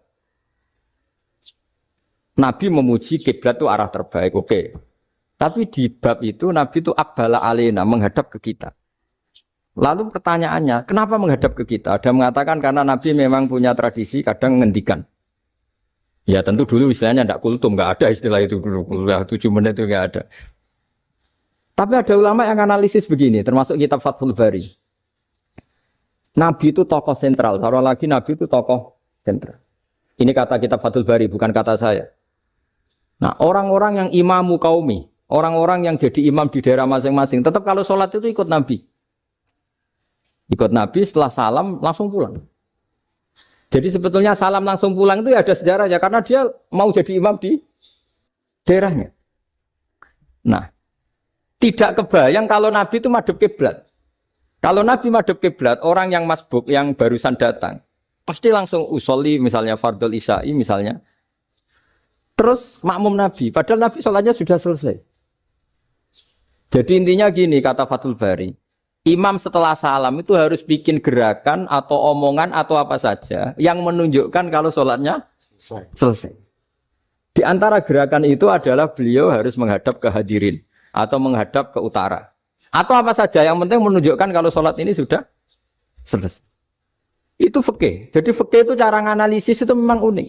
Karena kalau Nabi tetap seperti itu, posisi pancet seperti itu, maka orang yang baru datang mengira Nabi masih sholat. Nah, pertanyaannya kalau mereka sudah takbir, malah sholatnya tidak sah. Kenapa tidak sah? Menggantungkan sholat atau mengikatkan sholatnya dengan orang yang sudah tidak sholat. Jadi menjadikan orang yang nggak sholat sebagai imamnya kan nggak boleh. Maka Nabi harus memaklumatkan dengan gerakan itu bahwa beliau sudah tidak sholat. Karena orang datang dari berbagai daerah. Jadi nganalisis fikih, fiqhul hadis namanya.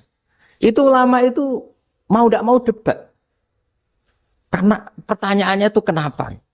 Ya memang mau apa? Karena yang namanya sosial itu yahtamilu muhtamilatin. Ada sekian kemungkinan. Makanya dalam madzhab istimbat itu, ketika Nabi sedekah pakai tamer, pakai kurma, itu ulama mesti ngitungnya tuh kut. Kut itu makanan pokok. Sehingga Imam Syafi'i mengatakan kalau di Indonesia pakai beras misalnya, karena kutil balad Indonesia itu beras. Oke, Imam Syafi'i mainstream. Tapi ketika era Yusuf Qaradawi di Al-Azhar di Mesir sana, ulama-ulama mulai usil. Sama sih ingat Mbah Mun sering gejlokan, lah iya, petani gabah, petani padi, wis melarat wajib zakat. Petani cengkeh, kakao, suga-suga wajib zakat hanya karena yang ditanam tidak tidak makanan pokok. Jadi mulai ada ulama mulai gerah lah, kalau bahasa politiknya mulai gerah. Yang petani miskin gara-gara yang ditanam padi wajib zakat. Yang orang-orang di sana misalnya di Sulawesi karena tanamannya kakao atau cengkeh tidak wajib zakat karena bentuknya tidak tidak makanan pokok. Geger kan di Al-Azhar geger. Akhirnya hampir semua ulama berpendapat ya sudah sekarang ketika Nabi menzakati makanan pokok itu jangan dihitung sebagai makanan pokok. Wa mimma akhrsna lakum minal ard. Apa saja, ma itu apa saja. Makanya kata Yusuf Qaradawi, ma itu apa saja. Makanya semua tanaman yang menghasilkan uang itu wajib zakat. Nah, masalahnya kitab-kitab Syafi'iyah itu sudah mamlu'ah, sudah penuh dengan penjelasan misalnya fala zakata fil khadrawat. Maka enggak perlu zakat untuk kayak kangkung, semangka dan sebagainya. Nah, lalu kiai-kiai angkatan modern kayak Mbah Mun itu sering dapat masukan. Saya pernah dengar sendiri.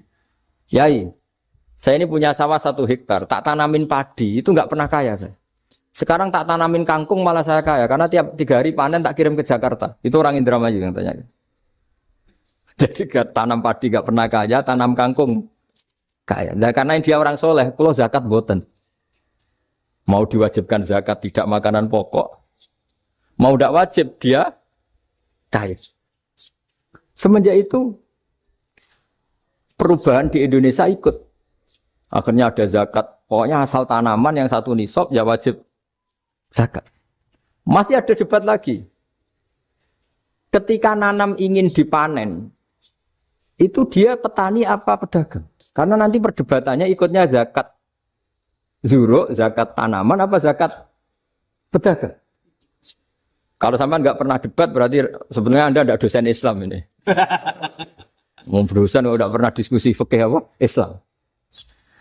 Karena saya berkali-kali punya tamu itu begini, Gus saya ini pedagang melon. Tapi dia penanam melon. Jadi pedagang yang agak ingin badi banyak. Itu caranya gini Pak Rektor. Saya misalnya pedagang melon. Daripada saya kulak di pasar atau dari petani sudah mahal. Nyewa tanah sekian hektar terus ditanami melon. Setelah berhasil ini dia zakatnya tanaman apa zakat pedagang. Karena dia nanam itu mentalnya sudah pedagang. Padahal nanti zakatnya beda kan.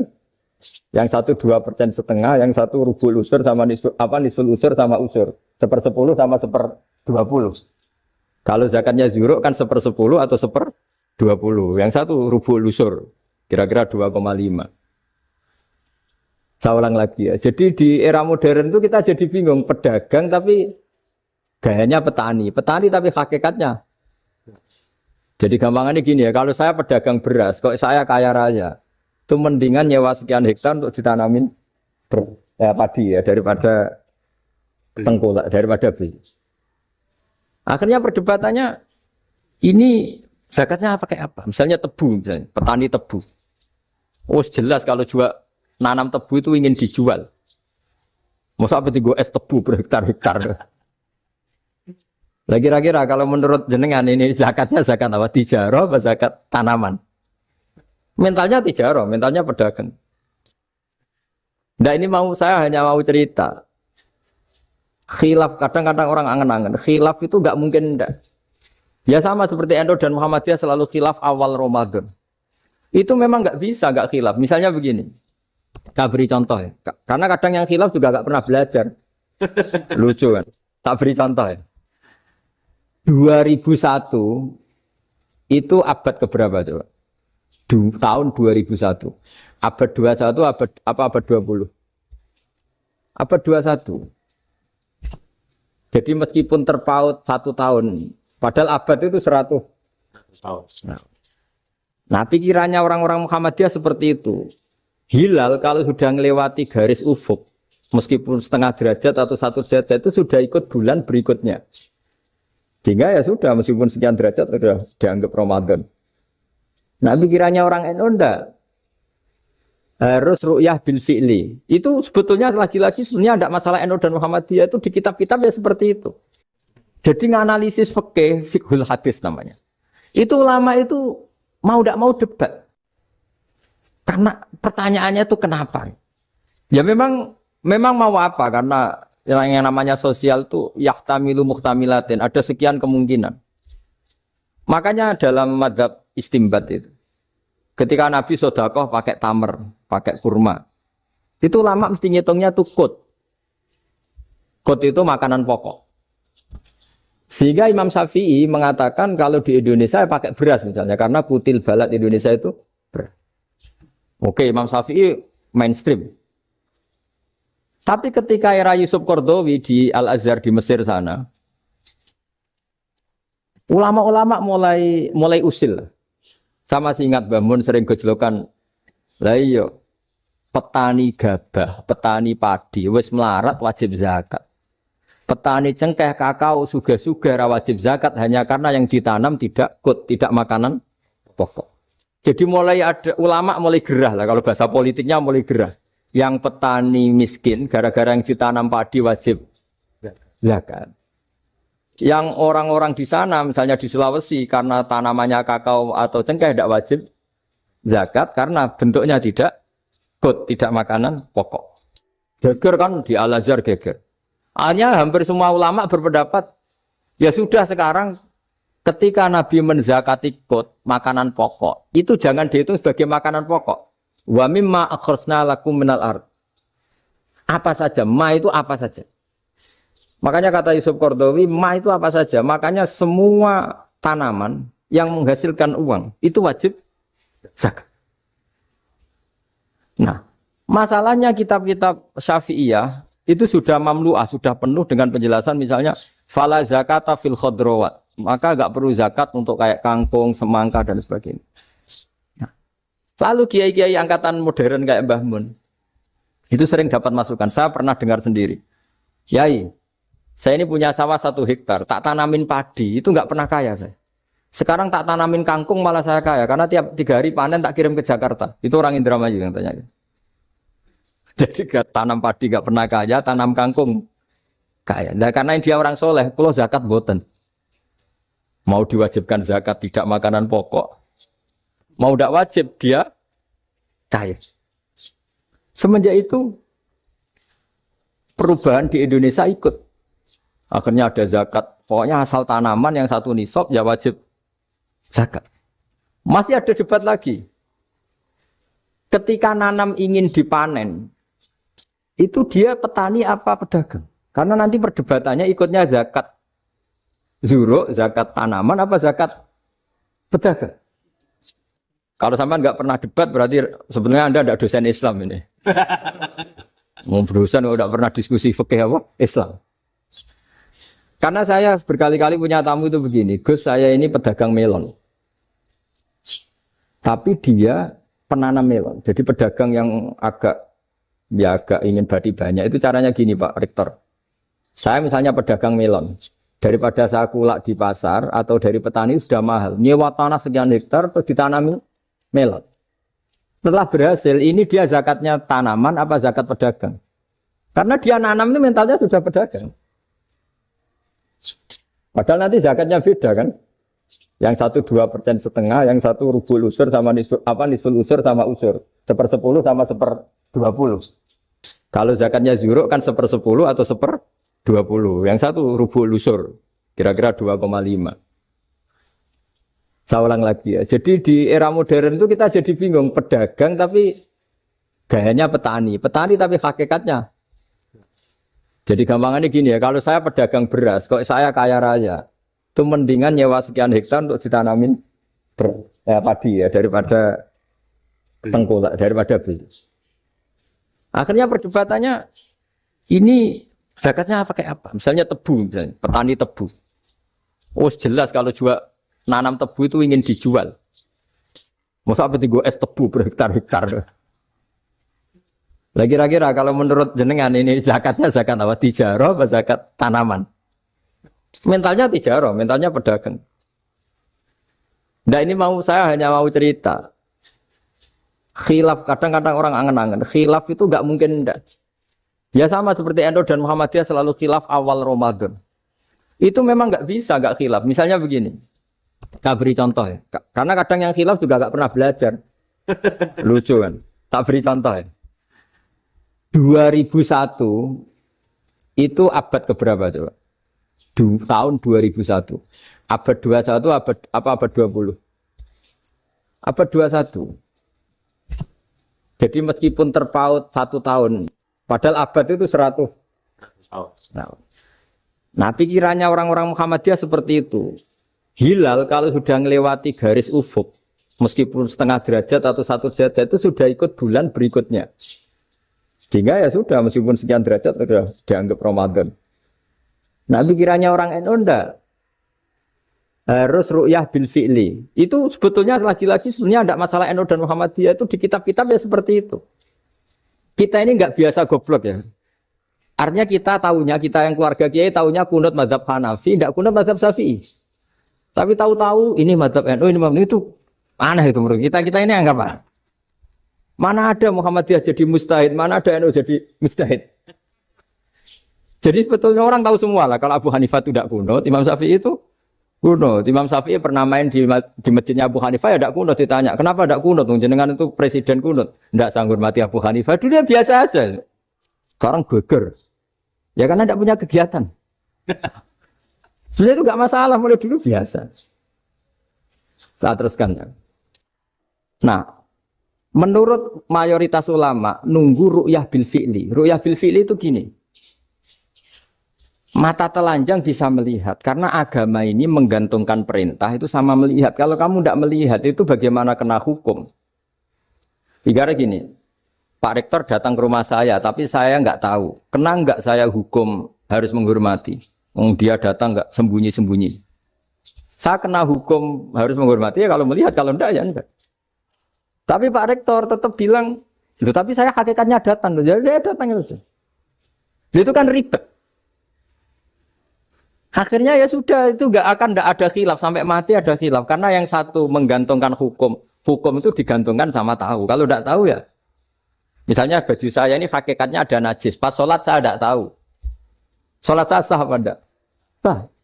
Karena hakikatnya, ya memang saya enggak tahu. Tapi hakikatnya ada najis apa enggak? Ya. Ada. Ya sudah itu sama-sama masuk akal. Ada lagi khilaf yang senam otak. Fasyamu salasati ayamin fil haji wa sab'atin idza raja'tum. Singkat cerita ada satu pelanggaran haji yang kata Allah kafarohnya itu puasa 3 hari sama 7 ketika kamu pulang, idza raja'tum, ketika kamu pulang. Dalam mazhab Syafi'i yang namanya pulang itu yang haji sudah sampai rumah. Di mana-mana pulang itu ya sampai rumah. Dalam mazhab Abu Hanifah enggak, ketika orang sudah balik kanan dari Arab Saudi, dari Mekah, ya namanya sudah pulang.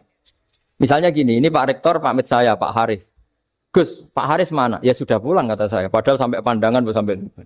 Tapi bagi keluarganya belum pulang. Lalu idza raja'tum ketika pulang itu bahasanya siapa? Bahasa istrinya apa bahasa yang ditamoni? Kamu ditamoni orang, terus tamunya mana? Sudah pulang. Tapi tanyakan istrinya, belum pulang. Khilaf-khilaf gini kok jadi geger itu kan goblok banget maksud saya itu. Jadi biasa, itu biasa. Jadi ya karena memang ini bukan masalah akidah, ini masalah furu'iyah, masalah fikih itu masalah furu'iyah. Mau tidak mau harus beda. Misalnya di sholat juga gitu. Wa ayu qu'udin qu'adal musolli sokhat sholatu. Duduk dengan gaya apapun itu sholatnya sah. Jika sampean kalau haji atau umroh, orang Arab itu jenenge duduk ngenak awak di kursi. Duduk sopan ya hanya orang Indonesia loh. Kalau sholat itu masih duduk ala orang tahiyat. Kalau sampean di Mekah, duduknya pakai apa coba? Kursi ya. Oh enak sholat duduk. Karena memang takbirnya di fikih dengan duduk gaya apa saja sah. Makanya sengenak awak duduk di kursi. Ribet kan? Mau tidak disahkan itu namanya duduk. Mau disahkan masa iya sowan Allah kok duduk santai-santai gitu. Tapi mau apa? Ini fikih. Biasa orang lagi ini fikih. Fikih itu ya sudah ini fikih. Makanya kalau ulama berdebat misalnya Abu Hanifah berpendapat sholat itu wajib baca Fatihah apa asal Quran. Dalam mainstreamnya ya Fatihah karena la sholat lima lam yakro bi Fatihatil kitab. Tapi cara Abu Hanifah enggak. Faqra'u ma tayassara minal Qur'an. Bacalah apa saja yang mudah bagi kamu. Asal itu Quran. Penting gak gending Jawa, gak nyanyi lah gitu. Ya sudah mau apa coba? Jadi ya susah memang kalau fikih itu ya sudah seperti itu. Ada lagi yang masih ekstrim misalnya. Yang namanya menyembelih hewan itu gimana coba? Dari hidup ke mati, apa pasti mati disembelih? Cara mazhab Imam Syafi'i yang namanya menyembelih, itu penyembelian harus menjadi sebab kematian. Itu yang sah. Karena lagi penyembelian menjadi sebab kematian yang syar'i. Sehingga beliau mensyaratkan hewan yang disembelih ini masih punya hayatun mustaqirrah. Punya kehidupan yang normal. Sehingga kalau nggak disembelih ya hidup. Sehingga kalau ada hewan ketabrak truk kejet-kejet, mesti mati ini buat sembelih. Itu nggak sah, karena nggak usah disembelih ya wis mati kan. Karena ini hanya nunggu koordinasi Israel kan, dia kejet-kejet itu kan prosedur itu. Tapi tidak disembelih pun mati. Tapi cara mazhab Malik enggak. Pokoknya anggere jek duwe nyawa jenenge kewan urip.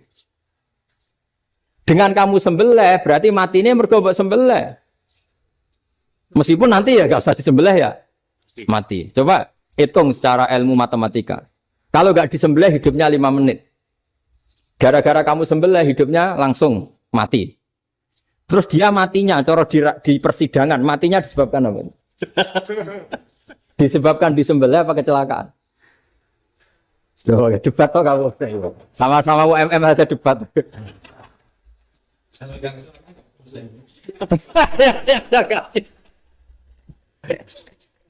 Lalu saya pernah ngalami nyata itu, saya jalan-jalan sama anak saya pakai motor. Sampai di jalan raya gitu ada ayam jago ketabrak mobil, kejet-kejet. Orangnya tanya, Gus ini halal tau ora? Gus kanggo kon halal apa? Suatu saat dia nggak terima kan, tanya, kenapa Gus? Ya nak kiai ra pantes, masuk kewan mesti mati nih tak sembelih, nak kiai pantes kan? Karena aku tahu kamu tuh nggak kiai, mesti motifnya itu mergo jago, jajal cilik nggak buta kok no. Adekan ayam itu bayi kan nggak ditanyakan. Kejet-kejet mati rak lah, wong cilik wae. Tapi masalahnya ini kan jago. Eman itu. Tapi secara fikih pertanyaannya tadi, hewan yang sudah tidak punya hayatun mustaqirrah, dia hanya punya al-hayat al-ittiroriyah, dia punya harokah ittiroriyah. Dia mati kejet-kejet, memang prosedur mati harus seperti itu. Mbok kecelakaan kayak apa, kalau mati kan kejet-kejet dulu. Nah ketika kejet-kejet ini pertanyaannya ini kan, hidup apa mati namanya? Enggak, namanya hidup apa mati? Pas kejet-kejet itu. Hidup. Cara Imam Malik itu hidup. Ya sudah kalau hidup disembelih ya halal. Karena misalnya nanti kalau enggak disembelih matinya kan 2 menit lagi. Gara-gara disembelih mati sekarang. Tetap penyebab kematian itu nyembelih. Penyembelian ini sebab kematian. Tapi kalau Imam Syafi'i enggak, cara berpikir wes nemen, paling roh besok kaget langsung mati. Kalau gitu berarti kamu nyembelih barang mati. Jadi fikih itu kadang unik. Makanya ketika ngitung fikih itu unik ya. Orang keluar mani wajib apa? Mandi kan. Terus Imam Syafi'i ditanya, kenapa kalau orang kelahiran juga harus mandi? Namanya nifas. Fa innal walada waliyun munaqidun. Ya, anak ya mani yang menggumpal. Bedanya apa anak dengan mani itu? Jadi fikih itu ya kadang lucu. Di rumah-rumah tenan juga lucu. Keluar mani wajib mandi. Berarti kalau keluar anak ya wajib mandi karena hakikatnya anak adalah mani yang mengkristal. Sosionis jadi dosen macam-macam itu kan hakikatnya mani. Itu fikih. Nah terus ditanya, kenapa kalau lahir langsung mati tidak wajib disolati? Ya jawabannya Mas Syafi'i lucu. Di mana-mana sholat tuh nyolati mayit. Yang namanya mayit itu pernah hidup terus mati. Kalau itu ndak mayit ya sudah. Jadi kadang, nah iya kan disebut sholat mayit. Yang namanya mayit itu apa? Pernah hidup. Nah ini kan ndak pernah hidup. Maka ya sudah seperti. Jadi nggak khilaf itu ndak mungkin. Nah kalau qit'atul lahmin, kalau hanya potongan daging. Mungkin, wah itu tidak manusia karena kita lahmin. Sekarang pertanyaannya, kalau sudah berbentuk manusia, meskipun tidak pernah hidup. Nah ini mulai perdebatan karena melihat tidak pernah hidup itu tidak memenuhi syarat, tapi melihat ini sudah suratu adamiyin, bentuknya sudah. Nah kira-kira gitu perdebatan fikih. Makanya dulu awal mula zaman sahabat itu sudah debat. Masyhur kan Nabi ada kontingen ke Bani Quraidah. Ya kalau kira-kira saya minta Pak Rektor kamu jangan, kalau ke Malang, jangan sholat asar kecuali sampai Tuban. Sebelum Tuban ternyata matahari mau tenggelam. Terus Pak Rektor milih, wah sudah sholat di Bulu. Padahal belum Tuban. Padahal saya bilang jangan sholat asar kecuali di Tuban. Yang Pak Haris enggak, tetap sholat di Tuban meskipun matahari sudah tenggelam. Karena Nabi menyebut Tuban. Singkat cerita, zaman itu kan Bani Quraidah. La tusolliyanal asra illa fi Bani Quraidah. Kalian semua jangan sholat asar kecuali sampai Bani Quraidah. Ternyata di tengah perjalanan matahari sudah mau tenggelam, kira-kira kurang 2 menit atau 3 menit. Sahabat-sahabat, sudahlah kita sholat asar di sini. Kalau sampai sana pasti sudah tenggelam. Separuh sholat. Yang separuh enggak, kata Nabi harus di Bani Quraidah. Ya sudah nunggu di Bani Quraidah meskipun matahari sudah tenggelam. Sehingga cerita dua kelompok ini matur, ya Rasulullah kita ngalami ini perdebatan gini-gini. Di semua riwayat, di hadis-hadis sahih disebut salam yu'annif wahidan minhuma. Nabi tidak menyalahkan salah satunya atau enggak menyalahkan dua-duanya. Itu bahasa Indonesia juga ribet, yang benar gimana itu? Enggak menyalahkan salah satunya, apa enggak menyalahkan dua-duanya? Gimana bahasa benernya? Salah satunya. Salah satunya itu dua-duanya? Ya. Enggak, kalau bahasa Indonesia tidak menyalahkan Kedua-duanya. Kedua-duanya apa salah satunya yang benar? Kedua-duanya. Bahasa Indonesia itu ya kadang ruwet ya. Orang pinter kayak Pak Habibie itu namanya ya orang luar biasa. Nanti sekolahnya orang-orang idiot itu ya sekolahan luar biasa. Orang pinter banget bahasa Indonesianya ya luar biasa. Kalau sekolah untuk orang-orang yang idiot juga luar biasa. Jadi kalau dipuji luar biasa tuh gak jelas ini luar biasa ya. Gak jelas kadang bahasa kita ini kadang ya gak jelas. Nah itu gak menyalahkan dua-duanya apa salah satunya? Keduanya. Tidak menyalahkan kedua-duanya. Misalnya dibahasakan gak menyalahkan salah satunya. Benar apa salah? Benar. Benar, ya sudah benar semua. Jadi itu bukti bahwa ijtihad itu boleh. Saya ulang lagi, bukti bahwa ijtihad itu padahal ini jelas, yang satu harus sholat asar, padahal matahari sudah tenggelam. Makanya di antara fikih unik itu begini. Saya ulang lagi fikih unik. Saya menyaksikan betul ketika ada orang tanya Mbah Mun saya ini Kopassus. Kadang latihan itu sampai waktu zuhur habis. Saya harus bagaimana? Gayanya Mbah Mun itu unik. Sementing ojo ngosor sholat. Engkau yojo niat jamak. Atau kodok katanya. Singkat cerita terus orang ini diskusi sama saya karena ini ya alim pernah mondok. Kenapa qashar tidak boleh? Karena qashar itu ekstrim, merubah bentuk sholat dari 4 menjadi 2. Maka alasannya harus jelas. Harus jelas itu orang yang latihan di Kopassus itu kan dia sudah berasrama di situ. Berarti dia sudah tidak musafir karena asramanya di situ, sudah mukim. Kalau dia qashar itu merubah bentuk sholat dari 4 menjadi 2. Merubah itu ekstrim. Tapi kalau dia qadha itu hanya mengakhirkan sholat dari waktunya. Kira-kira kalau kamu jadi malaikat ekstrim mana? Merubah sama menunda. Ekstrim merubah kan? Karena 4 menjadi 2. Terus ojo jamak takdim, tapi jamak takhir. Itu juga penting. Bagi pengkaji fikih itu penting. Kalau jamak takhir itu salah-salah sidik ora pati popo. Kenapa? Kan mirip duhur kodok. Kalau jamak takhir kan. Tapi kalau jamak takdim asar kok di waktu duhur ekstrim mana?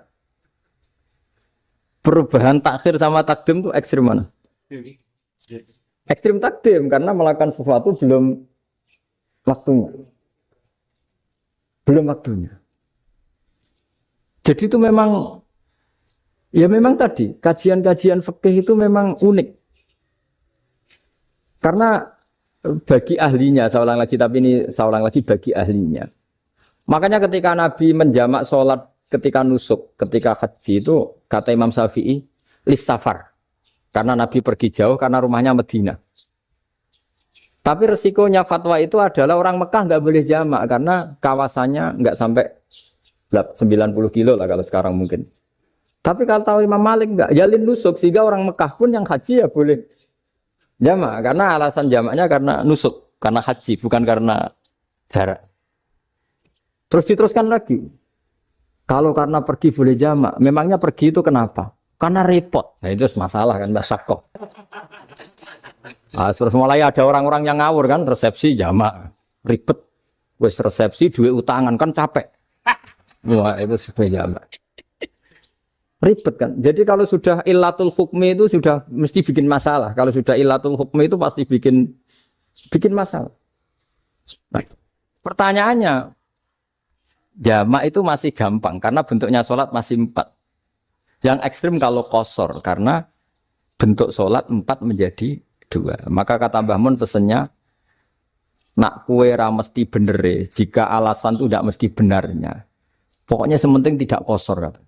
Juga tidak jamak takdim karena qasar ini kan merubah bentuk sholat kan ekstrim. Jamak takdim juga ekstrim karena mendahulukan sholat sebelum waktunya. Kalau jamak takhir kan biasa, kalaupun salah kan mirip kodok. Ya mirip kodok biasa kan.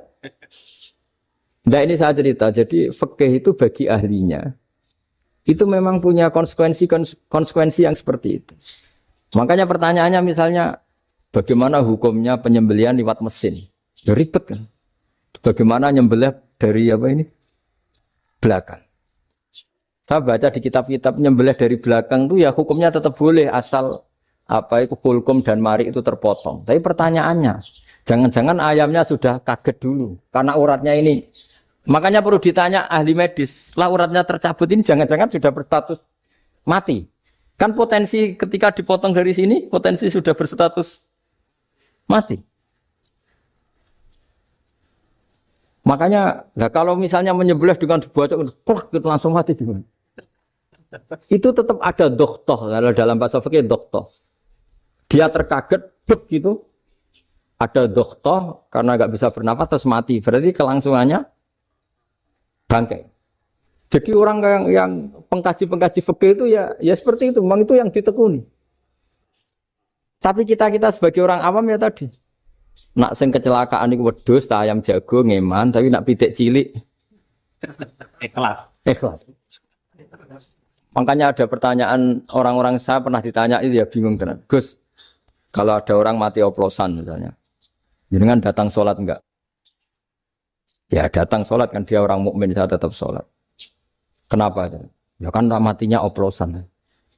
Tapi andekan tokoh yang mati, kamu sholat enggak? Ya sholat kan dia tokoh. Jadi ribet. Fikih itu ribet. Makanya Imam Nawawi nanti ngendikan gini. Ada orang ngundang Nabi, ya Rasulullah, saya mohon nyolati ini. Nabi tanya, punya utang enggak? Punya. Nabi saya enggak mau nyolati mayit yang punya utang. Terus ada sahabat datang, ya Rasulullah, utang itu tak ambil alih kami. Berarti dia sudah tidak punya utang. Terus Nabi kerso nyolati. Pertanyaannya, utang itu hal yang boleh. Saya ulangi, utang itu hal yang boleh. Tapi kenapa Nabi se-ekstrim itu? Tapi ketika Nabi mau kondur itu ngendikan gini, ini PR ya bagi UMM ini PR ya. Nabi sebelum kondur bilang gini, sallu ala sahibikum. Dong saya tidak nyolati ini, tapi tolong ini disolati. Terus kata Imam Nawawi, dianalogikan atau dikiaskan siapapun pelaku dosa besar atau mati dalam keadaan tidak benar. Misalnya pas dugem mati, pas oplosan mati. Itu sebaiknya tokoh-tokoh itu enggak nyolati. Karena nanti dianggap penghormatan. Misalnya Ketua PP Muhammadiyah, rektor nyolati wong mati oplosan kan keren.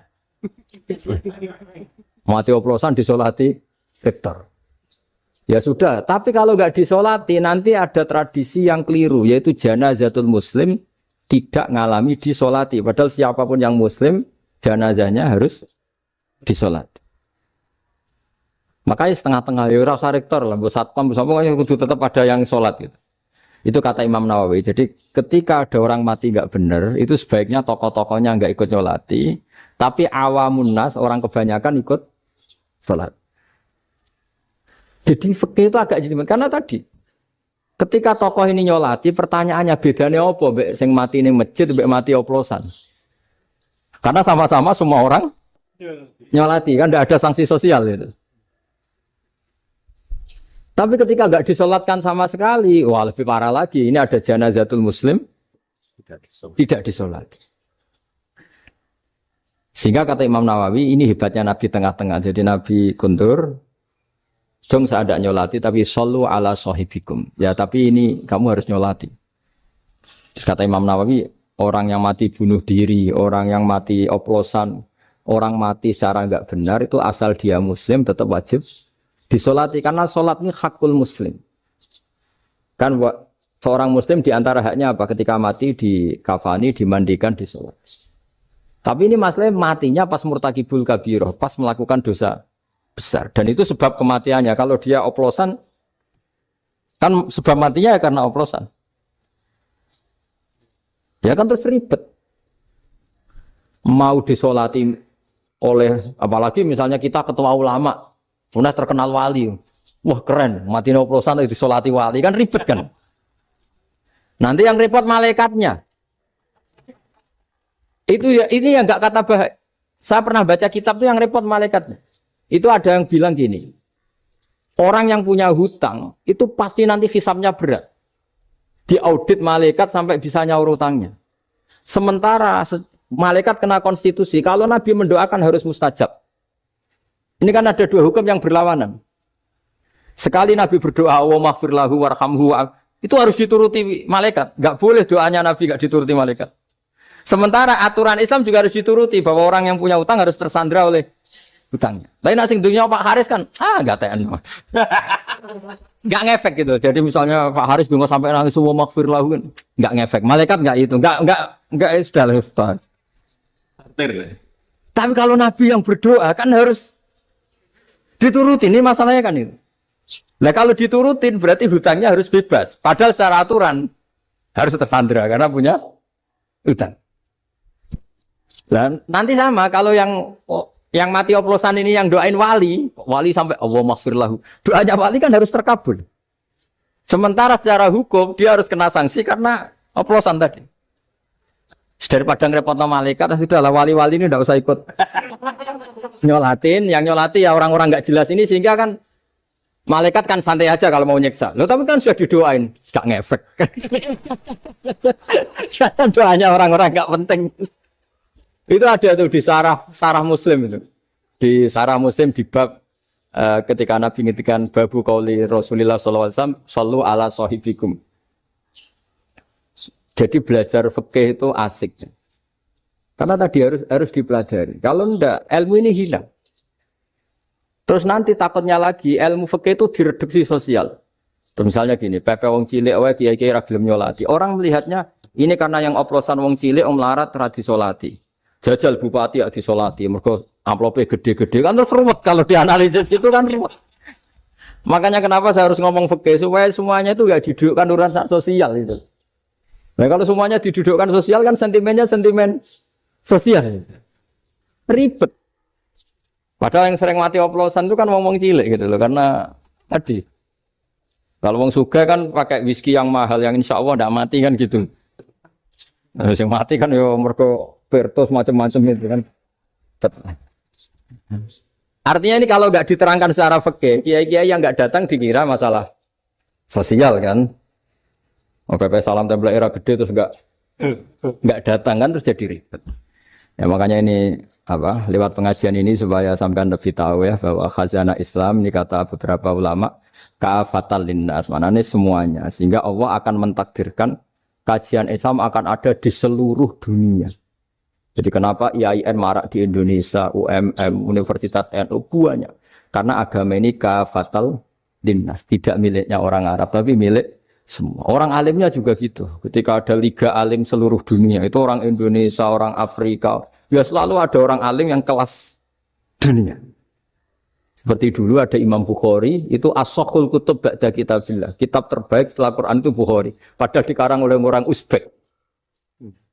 Kata siapa? Islam As-Sofyan, orang Arab ngakui kalau kitab paling sahih itu Bukhari. Mekah Madinah pun ngakui kalau kitab paling sahih Bukhari. Padahal pengarangnya ada orang Arab. Orang mana? Uzbek. Imam Ghazali yang diakui seluruh dunia itu Atos itu ikut Persia. Juga bukan orang Arab. Si bawah, jadi orang Persia. Nah ini yang belum ada orang Malang ini, tinggal PR. Ya, nyusul ya Mas. Ya Sarah, demikian. Assalamualaikum warahmatullahi wabarakatuh. Ya, Indonesia menguncang dunia. Gus Baha, rahasia kehebatan Syekh Nawawi Al-Bantani di Makkah. Assalamualaikum warahmatullahi wabarakatuh. Selamat datang kembali di channel kita ini teman-teman, channel Ngaji Nahdlatul Ulama. Video kali ini menyajikan reaction ngaji Gus Baha Kiai Haji Ba'udin Nur Salim dalam sebuah acara spesial di Universitas Muhammadiyah Malang UMM. Kajian ini sangat menarik karena membahas dua tema besar, sejarah emas ulama Nusantara di tanah Arab dan alasan intelektual di balik perbedaan NU dan Muhammadiyah. Gus Baha menjelaskan kisah ulama Jawa yang menjadi imam Masjidil Haram dan guru besar dunia Arab. Bagian pertama, Syekh Nawawi Al-Bantani dan ulama Nusantara yang mengguncang Makkah. Gus Baha mengupas tuntas profil Syekh Nawawi Al-Bantani, sang master keilmuan Islam dunia. Beliau adalah putra asli Banten yang menjadi rujukan keilmuan di Hijaz, di Arab, dan menjadi imam Masjidil Haram. Tidak hanya beliau, Gus Baha juga menyebutkan deretan nama besar seperti Syekh Khatib Minangkabawi, Syekh Mahfud Termas, hingga Syekh Bakir Al-Jukjawi. Inilah bukti bahwa keilmuan ulama Indonesia sangat diakui secara internasional. NU dan Muhammadiyah tetap beda. Gus Baha bongkar alasannya di UMM. Jangan dipertentangkan. Bagian kedua, kenapa NU dan Muhammadiyah akan selalu berbeda? Dalam forum di kampus Muhammadiyah UMM, Gus Baha dengan cerdas menjelaskan bahwa perbedaan antara Nahdlatul Ulama atau NU dan Muhammadiyah atau MU adalah hal yang wajar dan didasari oleh perbedaan ijtihad serta manhaj. Beliau menegaskan bahwa perbedaan ini akan tetap ada sampai kiamat. Namun bukan untuk dipertentangkan siapa yang benar atau siapa yang salah, melainkan untuk dihargai sebagai kekayaan pemikiran Islam. Gus Baha, kehebatan Syekh Nawawi Al-Bantani dan alasan NU Muhammadiyah selalu berbeda. Poin-poin penting dalam ngaji kali ini antara lain, bagaimana orang Indonesia bisa menjadi imam besar di Masjidil Haram, bisa menjadi master keilmuan di Hijaz, di tanah Arab. Lalu ada rahasia Syekh Nawawi Al-Bantani menjadi rujukan kitab kuning sedunia. Lalu sinergi ilmu antara ulama Jawa dan Madinah, serta cara menyikapi perbedaan khilafiyah antara NU dan Muhammadiyah dengan hati yang dingin. Simak penjelasan lengkap Gus Baha yang syarat akan ilmu dan sejarah serta pesan persatuan ini. Semoga kajian ini menambah rasa bangga kita terhadap ulama Nusantara dan mempererat ukhuwah Islamiyah kita. Itu teman-teman yang bisa kita sajikan dalam ngaji kali ini. Tentunya akan menjadi hal yang menarik untuk kita diskusikan di kolom komentar. Silahkan tuliskan pendapat teman-teman mengenai NU, mengenai Muhammadiyah, mengenai ulama-ulama waliullah Indonesia atau Nusantara yang menjadi Grandmaster keilmuan di Arab Saudi sana. Bagaimana tanggapan teman-teman? Silahkan tuliskan di kolom komentar. Itu saja teman-teman, semoga menjadi ilmu yang manfaat dunia akhirat untuk kita semua, menjadi amal ibadah Gus Baha yang berkah dan berkahi untuk kita semua. Dan semoga kita semua senantiasa bisa istiqomah ngaji bersama dengan Gus Baha serta ulama-ulama Nahdlatul Ulama lainnya. Sekian dari kita, terima kasih. Wassalamualaikum warahmatullahi wabarakatuh.